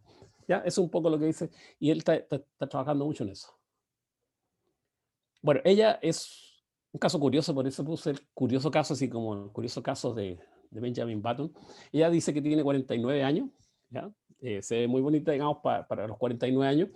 Pero ella, ¿por qué está aquí? Porque ella, según ella, se está modificando los telómeros. Y dice que sus telómeros están muchísimo más largos que los que una persona de su edad tendría, y ella se inyecta elementos, digamos, en sus células, ¿ya? Y tiene una empresa y ofrece esos productos. Cabe la duda si realmente es así o no, pero por eso que es curioso, digamos, una curiosidad. Bueno, para seguir avanzando en esto, tenemos la tecnología CRISPR-Cas9, ¿ya? Que no voy a entrar en tanto detalle en este caso, digamos, bueno, no son muchos, pero ya, para los expertos de esto es nada. Lo que hace, digamos, esto es modificar nuestro ADN. Ellas dos, Emmanuelle Carpentier y Jennifer Doudna, ganaron el premio Nobel ahora, hace un par de meses atrás, en marzo, ya se los dieron, porque lo ganaron, ¿cierto? Precisamente por su trabajo. Ellas descubrieron, ¿cierto? O inventaron una tecnología que se llama CRISPR-Cas9, que lo que hace, ¿cierto? Y aquí viene lo increíble, si la inteligencia artificial nos parecía increíble, esto ya superó todo, es cortar nuestro ADN en una parte precisa, ni antes ni después, ¿ya? En los millones y millones, ¿cierto? de elementos que tiene nuestro ADN. Nuestro ADN son millones y millones, ¿cierto? de pequeñas estructuras, cada una con una función específica. Se corta, ¿cierto? Y se puede introducir ahí, ¿cierto? Lo que nosotros queramos. ¿Ya? Se me escapan en este minuto los nombres un poco por esta dinámica de la presentación, digamos, ¿ya? Pero, ¿cierto? Bueno, básicamente estamos hablando de los genes, ¿ya? Los genes tienen a su vez, digamos, ¿cierto? Otras pequeñas cositas dentro, ¿ya? Entonces, que son la timina, la citosina y esas cosas. Entonces, podemos cambiar dentro de un gen una de esas cosas, o dos, o tres, o varios genes, con una precisión increíble, a un precio baratísimo y con una simpleza única. O sea, bueno, bonito y barato. Pero esto tiene, digamos, implicancias gigantescas, digamos. Podemos mutar un gen, podemos corregir una mutación de un gen, editarlo, eliminarlo, añadir, marcar, activar, silenciar. Podemos hacer lo que queramos con nuestros genes. Bueno, los animales y los de las plantas, pero lo importante es los nuestros. Podemos hacerlo. O sea, se acaban de ganar el premio Nobel. ¿Ya? Eso está ahí y se está usando en muchas partes. Con edición genética ya se restauró la visión en ratones ciegos. O sea, esto digamos, porque el premio se lo ganaron este año, pero esto viene, digamos, de 5 o 6 años, tampoco tiene 20, 5 o 6 años, ¿ya? Entonces, en que ya ellas liberaron esto, ¿ya? Y está a disposición, digamos, de los científicos. Y no solo de los científicos, ya lo vamos a ver. Esta persona, ¿cierto? Hoy día está prohibido usarlo en seres humanos, porque estamos hablando de la edición genética. O sea, yo podría, digamos, incluso transmitir mis genes, ¿cierto? Modificados a nuevas generaciones. Por eso que no está permitido hacerlo. Pero ya se hizo en este caso, digamos, en Estados Unidos. Ella se curó de una enfermedad genética a la sangre, ¿cierto? Sacaron sus células, las que correspondían, las pasaron por un proceso, mutaron, ¿cierto?, los genes que le provocaban, y ella está recuperándose de muy buena manera. Al cabo de un año estaba sana. Pero también tenemos el caso de este investigador chino, ¿cierto?, el que fue condenado a la cárcel porque tomó dos chicas, dos bebés en etapa todavía, digamos, de embrionaria, y eliminó, ¿cierto?, el virus del SIDA que tenía, entiendo que su madre, ¿ya? Por lo tanto, las niñas están libres del SIDA, pero eso no está permitido. Por lo tanto, él fue condenado a 3 años de cárcel y fue motivo de discusión a nivel del mundo, digamos. No está permitido todavía manipular, ¿cierto?, el ADN de los seres humanos. Pero, como todas las cosas, digamos, las normativas van detrás, las cosas van pasando. Entonces, por ejemplo, hay una compañía que se llama Biohacking, o sea, Odin Company, y sale el concepto de biohacking, o sea, gente que está dispuesta a alterar y a experimentar con seres humanos. Él es uno de ellos. Él sorprendió en una presentación en vivo, así como esta, y agarró, digamos, una jeringa y simplemente se chantó, digamos, ¿cierto?, un compuesto que, según él, digamos, alteraba sus genes para poder tener mayor musculatura, y lo demostró en vivo y en directo. Y que lo que hace, vende un montón de kits que tú los puedes comprar a $20, $30 y te llega por internet y te dice que son para sacar más musculatura, otros que son para que te salga pelo, ¿cierto? O, en fin, para lo que tú quieras, digamos. Entonces tiene 30 o 40 productos en internet que los produce, digamos, y los vende simplemente, digamos, para que quiera comprarlos, digamos, ¿ya? Tipo Mercado Libre. Uno de ellos, digamos, era esta persona que seguía sus consejos, bueno, y se murió, digamos. Así que su historia incluso está en Netflix, ¿ya? Pero, como ven, esta biología de garage empieza, digamos, ya a producirse. Entonces, por eso yo decía en un momento, no estamos hablando de ciencia ficción, esto está ahí, está cerca, hay que hablarlo. Está tan cerca, por ejemplo, él es director de inteligencia en Estados Unidos y él dice que en China ellos tienen temor, ¿cierto?, que el ejército chino, dice, tiene la esperanza de desarrollar soldados biológicamente mejorados en sus capacidades. O sea, podrían ser gente que corra más rápido, gente que sea más alta o que tenga mejor visión. Entonces, él en un programa de televisión, esto era de Fox, ¿cierto?, la pantalla es de Fox, advierte sobre esta posibilidad y sobre estos nuevos riesgos a los que estaríamos siendo expuestos, digamos. Ya, y ahora con esto termino, digamos, ¿cierto?, que sería la última etapa. Una vez que ya hayamos alcanzado este transhumanismo, hay una organización dirigida por Nick Bostrom, uno de los que les mencioné, en donde está Ray Kurzweil y donde hay otros connotados científicos, Elon Musk, en que dicen que el transhumanismo es deseable. O sea, así como está prohibido hacer cosas, ya manipular ser humano, y dicen, ¿por qué nos prohíben? ¿Por qué deberíamos prohibirlo? Para ellos nuestros cuerpos son un lastre. Entonces dicen, deberíamos poder mejorar todo lo que sea mejorable. Y si necesitamos tener un tercer ojo en la frente, que tenga, y un cuarto brazo, un tercer brazo también. O sea, nada para ellos, digamos, del cuerpo tiene mucho sentido si no es para mejorar, en el concepto de ellos, nuestra biología. Entonces, ese es el movimiento transhumanista, ¿ya? Buscando ese tipo de cosas, mejorar todo lo que sea mejorable, todas nuestras capacidades, todo debe ser posible. Y el poshumanismo, ¿cierto?, es la idea, digamos, ¿cierto?, de subir nuestros cerebros, ¿cierto?, y nuestros pensamientos, descargarlos en la nube. Entonces, por ejemplo, esta empresa ya tiene varios miles de personas que suben todos sus datos y se dan acceso a los mails, a los WhatsApp, a tus fotos, a tu voz, a tus reuniones, a todo, y se va juntando eso, y la idea es que después tú tengas un avatar y tus nietos, por ejemplo, puedan conversar con ese avatar, que puede ser una pantalla o podría ser un robot, ya los hay, y ese robot y ese avatar va a conversar como si fueras tú. Entonces, cuando tu descendientes te pregunten qué puedo hacer en esta situación, van a encontrar tu consejo como si fueras tú, porque va a tener todas tus vivencias y todos tus pensamientos y van a estar ahí. Entonces, eso es un robot, digamos, de un proyecto que hace eso, ¿ya? Este es un proyecto de un millonario ruso que espera, digamos, también el año 2045 haber subido, digamos, y haber alcanzado la inmortalidad por esta vía, digamos, de subir el cerebro. No está claro si una vez que subamos nuestros cerebros y descarguemos nuestros cerebros vamos a seguir pensando que estamos en el cuerpo biológico o en el cuerpo o en la máquina, digamos. No, no está claro eso, nadie lo sabe, pero podría ser que fuera una mezcla, digamos, que no tengamos muy clara la diferencia de dónde estamos viviendo. Y para que ustedes vean que no, no son personas locas, digamos, ¿cierto? Estamos hablando de Elon Musk, ¿ya? Todos me imagino, o la mayoría lo conoce, el que acaba de mandar las naves a Marte, acaba de ganar otro proyecto, digamos, el que construye los autos remotos, en fin. Él tiene una empresa llamada Neuralink, ¿ya? Desde hace 4 o 5 años. Y su misión es conectar el cerebro humano con un computador, ¿ya? Inicialmente para mejorar las enfermedades del Parkinson, ¿ya? Enfermedades neuronales que podrían ser el Alzheimer u otras enfermedades, digamos, excepto la amiotrofia lateral o qué sé yo. Sus avances están siendo bastante prometedores y hace poco menos de un mes, el año pasado ya mostró algo, a principios de este año mostró algo y ahora sorprendió.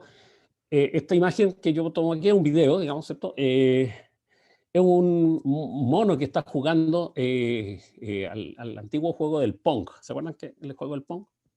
La gracia es que él juega con un joystick, pero después de un rato, ¿cierto?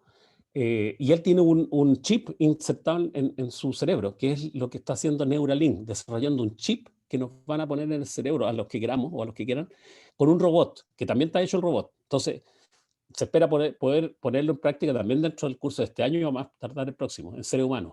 Se están pidiendo las autorizaciones. Y este mono, ¿cierto? Juega con un joystick, pero al cabo de un rato le sacan el joystick, ¿cierto? Y él es capaz solamente con su pensamiento, ¿cierto? De mover el joystick y seguir jugando Pong de la misma manera. Entonces está conectado a un computador su cerebro, ¿ya?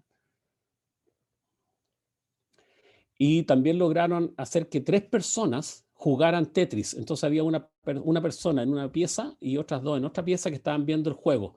La tercera persona no veía el juego, pero estaban conectados con cables, ¿cierto? Y sensores, y la persona que no veía jugaba, digamos, de acuerdo a lo que sentía, ¿ya? Y tuvo un 80 y tantos % de éxito. Entonces, los pensamientos de las otras personas llegaban a su cerebro, ¿cierto? Y hacía que él jugara. Y eso también se logró, digamos, por BrainNet. No me voy a detener en esto, la Internet, digamos, de los seres vivos, o sea, a futuro vamos a estar todos conectados, ¿cierto? Vamos a intercambiar información. Si todos nos ponemos estos chips que habla Elon Musk, vamos a estar probablemente conectados. Vamos a poder diferenciar lo que son, si yo estoy conectado a Internet, por ejemplo, que es lo que pretende Elon Musk con este chip, ¿ya? Igual que el mono, digamos, que está conectado a Internet. Si me llega información, ¿cierto? De la Revolución Francesa, porque pienso en la Revolución Francesa y me llega a Internet, ¿voy a poder diferenciar lo que me llegó de lo que yo sabía? O si me acuerdo de un cumpleaños, voy a poder saber si yo realmente estuve en ese cumpleaños o me está llegando por fuera. No voy a poder distinguir, como le pasa a Hugh Heard, que no distingue su pierna, ¿cierto? Si es artificial o es orgánica. Probablemente yo no voy a poder distinguir mis pensamientos de lo que me está llegando, ¿ya? Entonces no sé si voy a poder hablar de mis recuerdos o de nuestros recuerdos, porque al estar conectado full, ¿cierto? Con un chip que está al interior de mi cerebro, probablemente no voy a lograr diferenciar eso. Las personas que usan estos cascos de juegos de realidad virtual, a todos a lo mejor nos ha pasado, cuando nos hacen lanzarnos nos presentan una imagen, nos lanzamos por una montaña rusa, de repente sentimos que realmente estamos cayendo y a pesar que estamos sentados, no logramos diferenciar la realidad de que estamos sentados, pero el cerebro se empieza a equivocar. Entonces, con toda esta información, probablemente tampoco vamos a distinguir eso. Ahora, estas son cosas estrafalarias o de ciencia ficción, ¿cuán cerca estamos de descargar el cerebro a una máquina? Bueno, hace unos pocos años, ¿cierto? Vemos ahí al presidente Obama lanzando el proyecto Brain Initiative, que tiene como objetivo, ¿cierto?, hacer el mapa del cerebro humano y cargarlo, digamos, y descargarlo en un computador. Michio Kaku, probablemente todos lo hemos visto en televisión, un científico bastante reconocido. Él dice: el mapa del cerebro nos hará inmortales. Y él es un conocido transhumanista y se mueve en este mundo. Y esta es la última slide, muchachos. ¿Ya? Él es el astrónomo real de Inglaterra. Todavía tiene ese título así como antiguo, pero está a cargo, digamos, de ese tipo de cosas. Dice: los humanos no somos la rama definitiva del árbol. Solo una especie surgía en una fase temprana de la sucesión de las especies y una transición hacia otras entidades. O sea, probablemente nosotros en algún minuto, cuando transformemos nuestro ADN, cuando tengamos la posibilidad de descargar nuestros cerebros, cuando seamos una mezcla de partes y piezas que se imprimieron en una estación espacial y me las pusieron, tengamos manos, ¿cierto?, que pueden mover objetos en otro continente, como el Garwick, ¿cierto?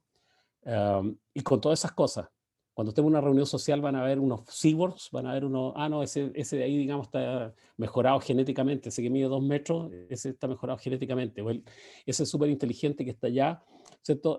También, digamos, está usando un chip, digamos, que lo tiene conectado a las máquinas. Entonces, en 20 o 30 años más, todo esto va a ser posible en gran medida. Entonces, nuestro mundo en ese momento probablemente habrá desaparecido para siempre, digamos. Ya no será lo que es hoy día. Entonces, los seres humanos, digamos, ¿cierto? Probablemente, a lo mejor esta es la última generación de sapiens que viene, digamos, como de fábrica. ¿Ya? Las próximas generaciones, nuestros hijos, nuestros nietos, van a tener, digamos, infinitas más capacidades que las nuestras y van a tener que enfrentar un mundo lleno de insólitas posibilidades. Entonces, esos dados indican que los dados están echados. Yo no creo que se puedan detener. Pero sí podemos tratar de controlarlos para que el resultado sea positivo para todos nosotros. Eso es lo que yo quería comentar con ustedes. Muchas gracias, José. Realmente impresionante tu exposición. Creo que todos hemos quedado bastante inquietos, ilusionados, extrañados con toda tu exposición y con todo lo que se viene para adelante. Bueno,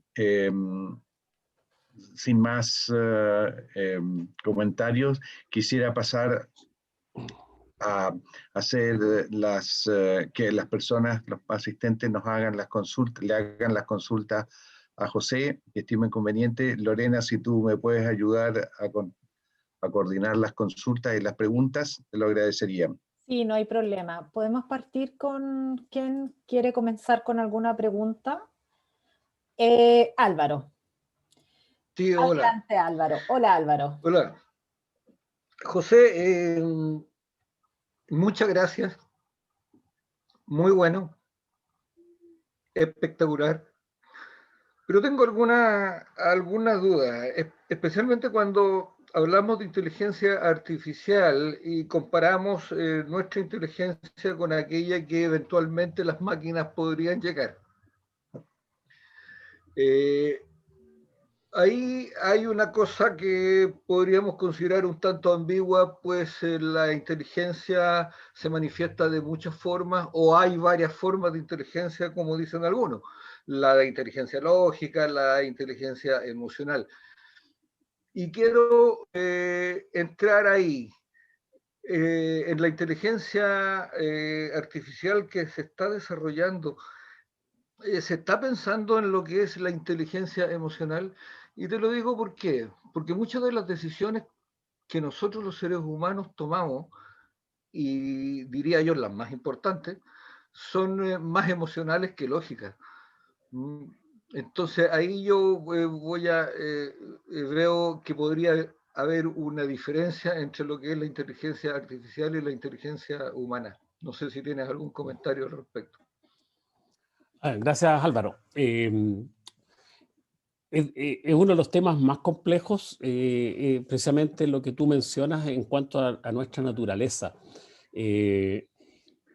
Lo que se dice es que probablemente, como no sabemos en qué minuto nosotros pasamos a tener lo que llamamos la conciencia, ¿ya?, de seres humanos, que sería lo que nos distinguiría, es difícil que podamos también distinguir cuándo las máquinas podrían empezar a tener conciencia. Una máquina podría estar simulando, ¿cierto?, que tiene pena, o que está contenta, o que se está riendo, o cualquier cosa, digamos, que está disfrutando. Pero lo podría simular de tal manera que nosotros no podríamos darnos cuenta de eso. De hecho, se dice que nosotros mismos, ¿cierto?, no tenemos un libre albedrío, que nosotros somos algoritmos biológicos, que reaccionamos de una cierta manera, ¿cierto?, que estamos condicionados para reaccionar porque nuestros genes se comportan de una determinada manera, digamos, ¿ya? Entonces, eso perfectamente podría llegar a ser posible también que una máquina lo sintiera, ¿ya? No podría completar mucho más tu pregunta, pero muy buena, digamos, y es un tema, ¿ya?, que queda abierto, como, Es un como tema, tantos sí. otros. Sí, gracias, José. Ok. Vamos con otra pregunta. Erwin Plet, ¿puedes hacer tu pregunta, por favor? Sí, primero que nada, José, muchísimas gracias por la presentación. Y concuerdo con los colegas, algunos aterrados, otros asombrados, porque esto no es fácil de digerir. Y coincido, habiendo leído los libros de Yuval Harari que mencionaste, ¿no es cierto?, que somos algoritmos, no somos otra cosa que por algunas casualidades que pasó, hemos estado avanzando.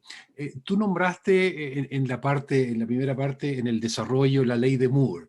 Pero tengo entendido que hace rato se está diciendo que no es esa, sino la ley de Swanson. No es en el tiempo, sino que en la cantidad de aprendizaje. Como por ejemplo el precio de los fotovoltaicos. Eso no tiene que ver con el tiempo, casualidad, pero más con las hectáreas que estamos instalando, o sea, con el aprendizaje.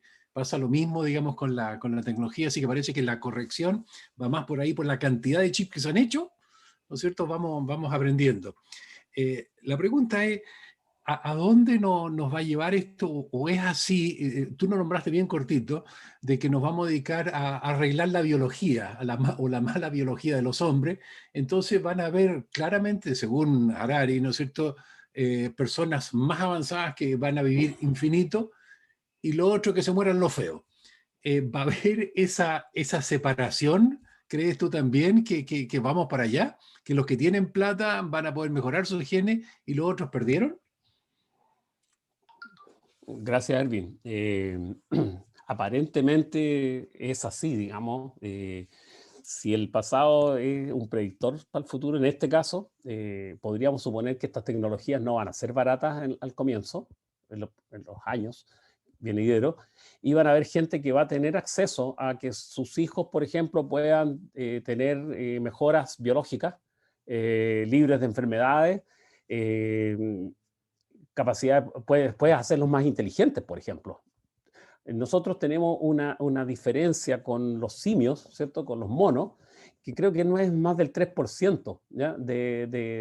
Todo el resto de la genética son exactamente iguales, o sea, los genes nuestros son prácticamente idénticos.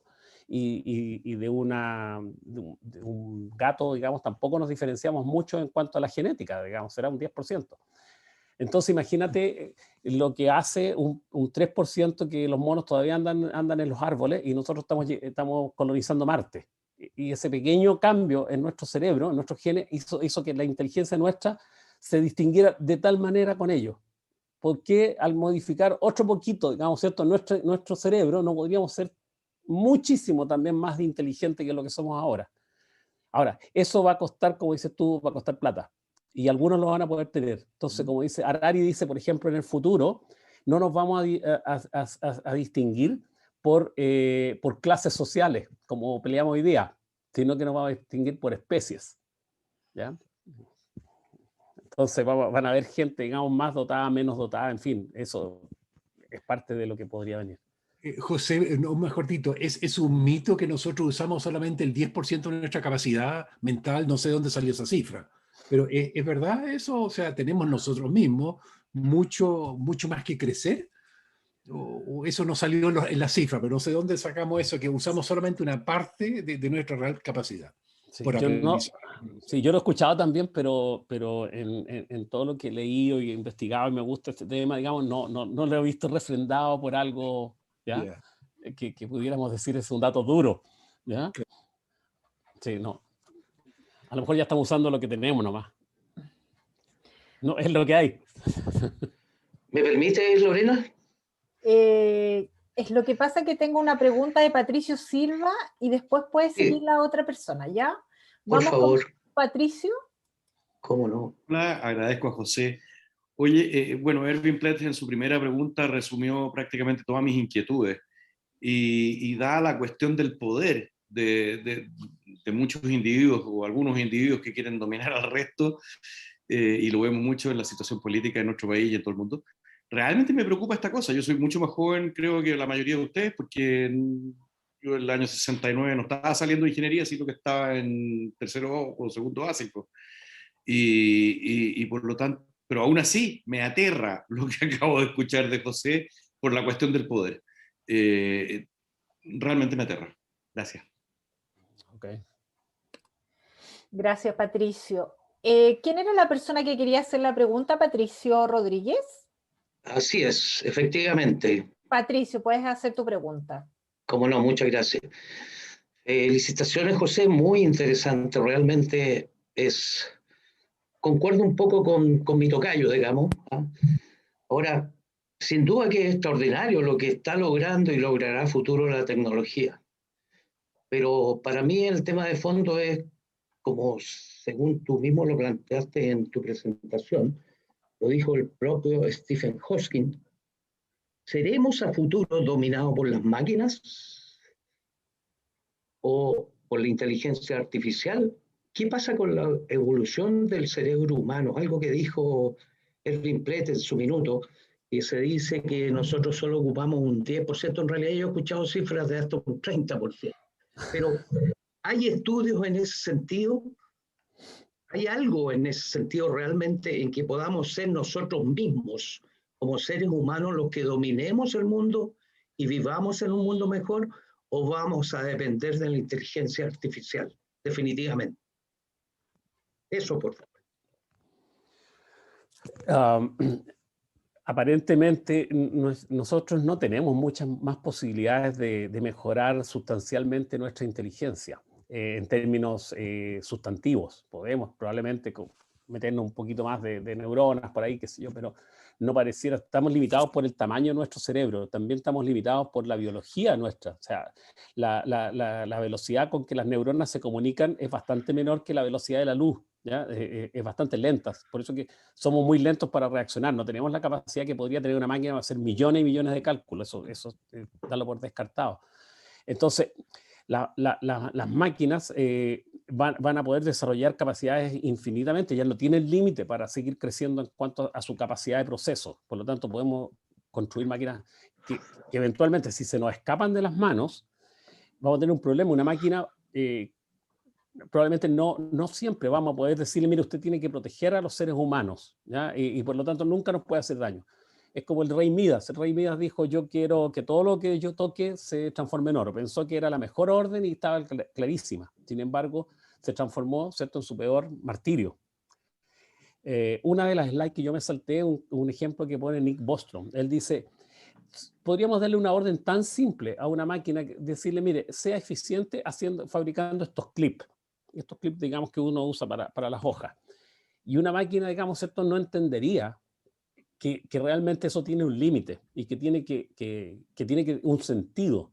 Si nosotros decimos, sea eficiente y haga todos los clips que pueda, la máquina empezaría, digamos, a hacer, ¿cierto?, a usar todo el material, digamos, que tiene a la mano, en la casa, suponte tú, en la fábrica, después toda la que tiene en el barrio, cada vez lo haría más eficiente, finalmente agarraría los buses y agarraría todo lo que está y lo transformaría en material para hacer los clips y terminaría, digamos, haciendo del mundo entero una máquina de clip y después seguiría, digamos, con los planetas cercanos haciendo clip y clip, porque no entendería, ¿cierto?, que la orden, hay un espíritu detrás de la orden, que no es solamente la letra.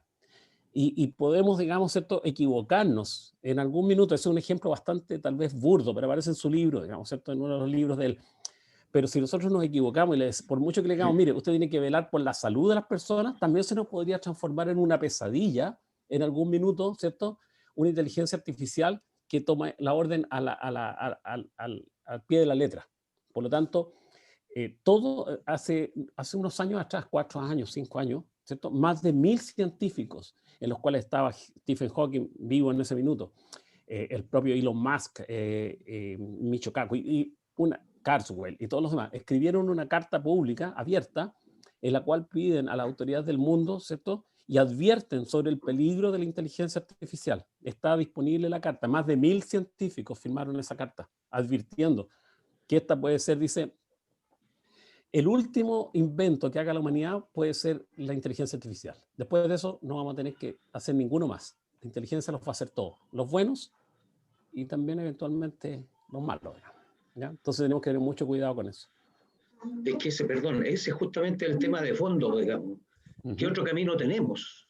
Tendrá que haber otro camino, un plan B. Se está hablando mucho de poner, ¿cierto?, de poner ciertos protocolos a todos los que trabajen en inteligencia artificial, que tengan que cumplir con esos protocolos de seguridad, que la seguridad tiene que ser, y se está desarrollando un protocolo. El problema, como siempre, pasa que alguien se va a salir por fuera, ¿ya? Y así como el biohacking, que hoy día, digamos, lo hacen en un garage, alguien va a empezar a modificar seres humanos. Entonces, controlar eso no es tan fácil, digamos, ¿ya? Y eso es parte de los problemas que estamos enfrentando y que se visualizan. Eso. Gracias. Tenemos otra pregunta. Gustavo Pérez Canto, ¿puedes hacer tu consulta? Sí, José, no sé si es una consulta, quizás es una reflexión. Todo lo que nos has enseñado y nos has explicado sobre la inteligencia artificial y todo lo que está relacionado con ello, toma al ser humano como materia, pero nosotros muchos sabemos que el ser humano es una parte materia y una parte espíritu. Y cuando hablo de espíritu, hablo de Dios. Y cuando hablo de Dios, hablo de sentimientos nobles, de amor, de odio, bueno, no tan nobles, de odio, de todo lo típico del ser humano,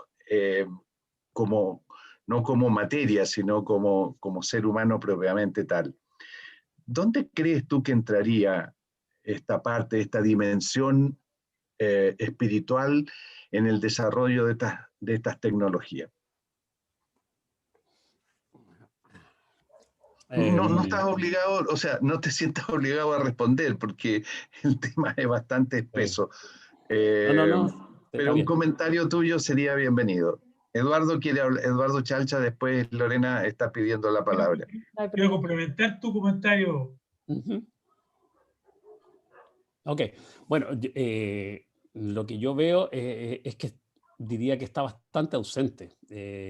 No lo veo en una primera línea. Todo el movimiento transhumanista prácticamente tiene un cero apego, digamos, por la parte, digamos, física de nuestros cuerpos, y jamás les he escuchado, digamos, ni he leído al propio Yuval Harari, digamos, ¿cierto? A quien probablemente muchos hemos leído. No recuerdo mucho, digamos, de que él esté preocupado de la parte espiritual, sino que estamos hablando de ciencia, tecnología y esa dimensión tan importante no está presente. Es más, prácticamente se plantea que nosotros somos, lo dice una de las slides, aves de paso, por decirlo de alguna manera, y somos uno más, así como desaparecieron los neandertales y desapareció el Homo habilis y muchos otros, ¿cierto? Ahora nos tocó a nosotros, el Homo sapiens, pero nosotros no somos la última generación y van a haber nuevas generaciones que se van a generar. Incluso se está hablando de una biología generada en el silicio, ¿ya? Porque la del carbono, digamos, nos va a quedar corta, digamos.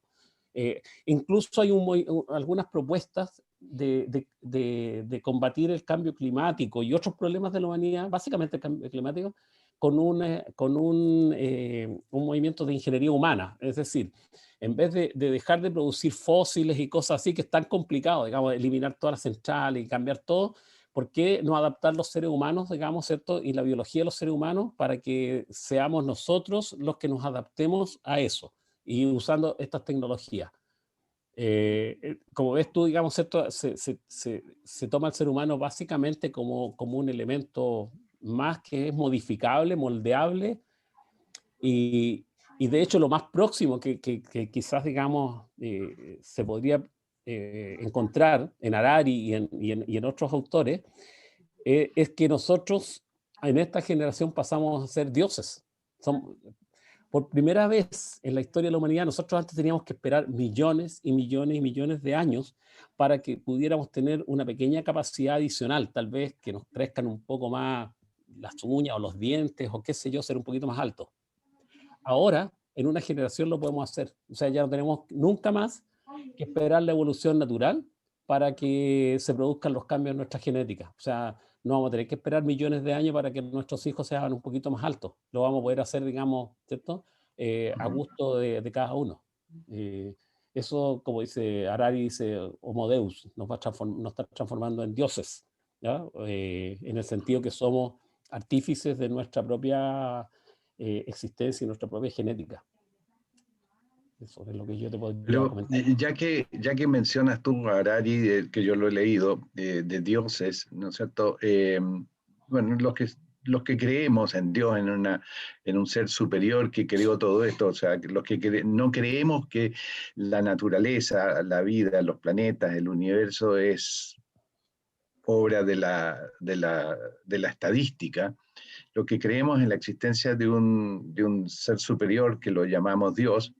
Yo me imagino cómo se estará riendo de nosotros cuando estamos hablando y discutiendo sobre este tipo de cosas, porque está en él el que la cosa siga para un lado o siga para otro.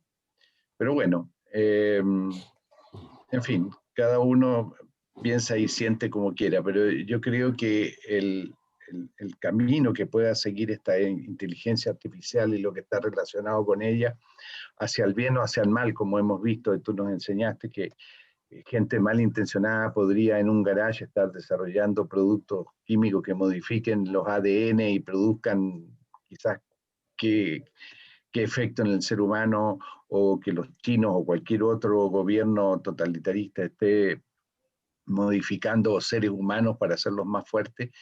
El problema de la humanidad va a seguir siendo entonces el mismo, entre el bien y el mal, quizás con un nivel de inteligencia material superior, pero en el fondo va a seguir siendo efectivamente la pelea entre el bien y el mal, y bueno, ahí entre el bien y el mal está Dios, entre medio, el ser supremo que creó todo el universo. Bueno, con esto termino. ¿Alguna otra consulta? Estaba Eduardo Chalcha que quería hacer otra pregunta. Eduardo. Yo quería hacer una reflexión un poco en el sentido de lo que decía Gustavo, pero la verdad es que yo también creo en la teoría de la evolución, así que esta cosa de Dios está presente para mí, pero también está la teoría de la evolución y la evolución de las especies. Pero quería solo recordar algo adicional. Nosotros tuvimos un profesor en la universidad, en la Escuela de Ingeniería, don Arturo Durante Phillips, que escribió un libro que se llama Los robots no tienen a Dios en el corazón. Y eso lo escribió en el año 62, hace 60 años. Eso es una reflexión solamente. Muy bien. Vamos a... No sé si alguien más quiere hacer alguna otra pregunta. No veo que alguien más quiera hacer alguna otra pregunta. Me da la impresión que no. Gustavo, ¿está sin sonido? Bueno, si no hay... Sí, gracias, Lorena. Bueno, si no hay más consulta, quiero agradecer a toda la audiencia su presencia hoy día. Creo que el objetivo que se había puesto José Guerrero en esta presentación ha superado las expectativas. Muchas gracias a todos de nuevo, y será hasta la próxima reunión que ya avisaré oportunamente a través del correo o del WhatsApp. Muchas gracias a todos y quedamos en libertad de retirarnos cuando estimemos conveniente. Excelente, excelente, José. Muchas gracias. Aplauso para José, y muchas gracias de nuevo. Muchas gracias. Gracias, José. A todos. Muchas gracias. Gracias a ti, Lorena, y a Gustavo. Que estén bien, cuídense.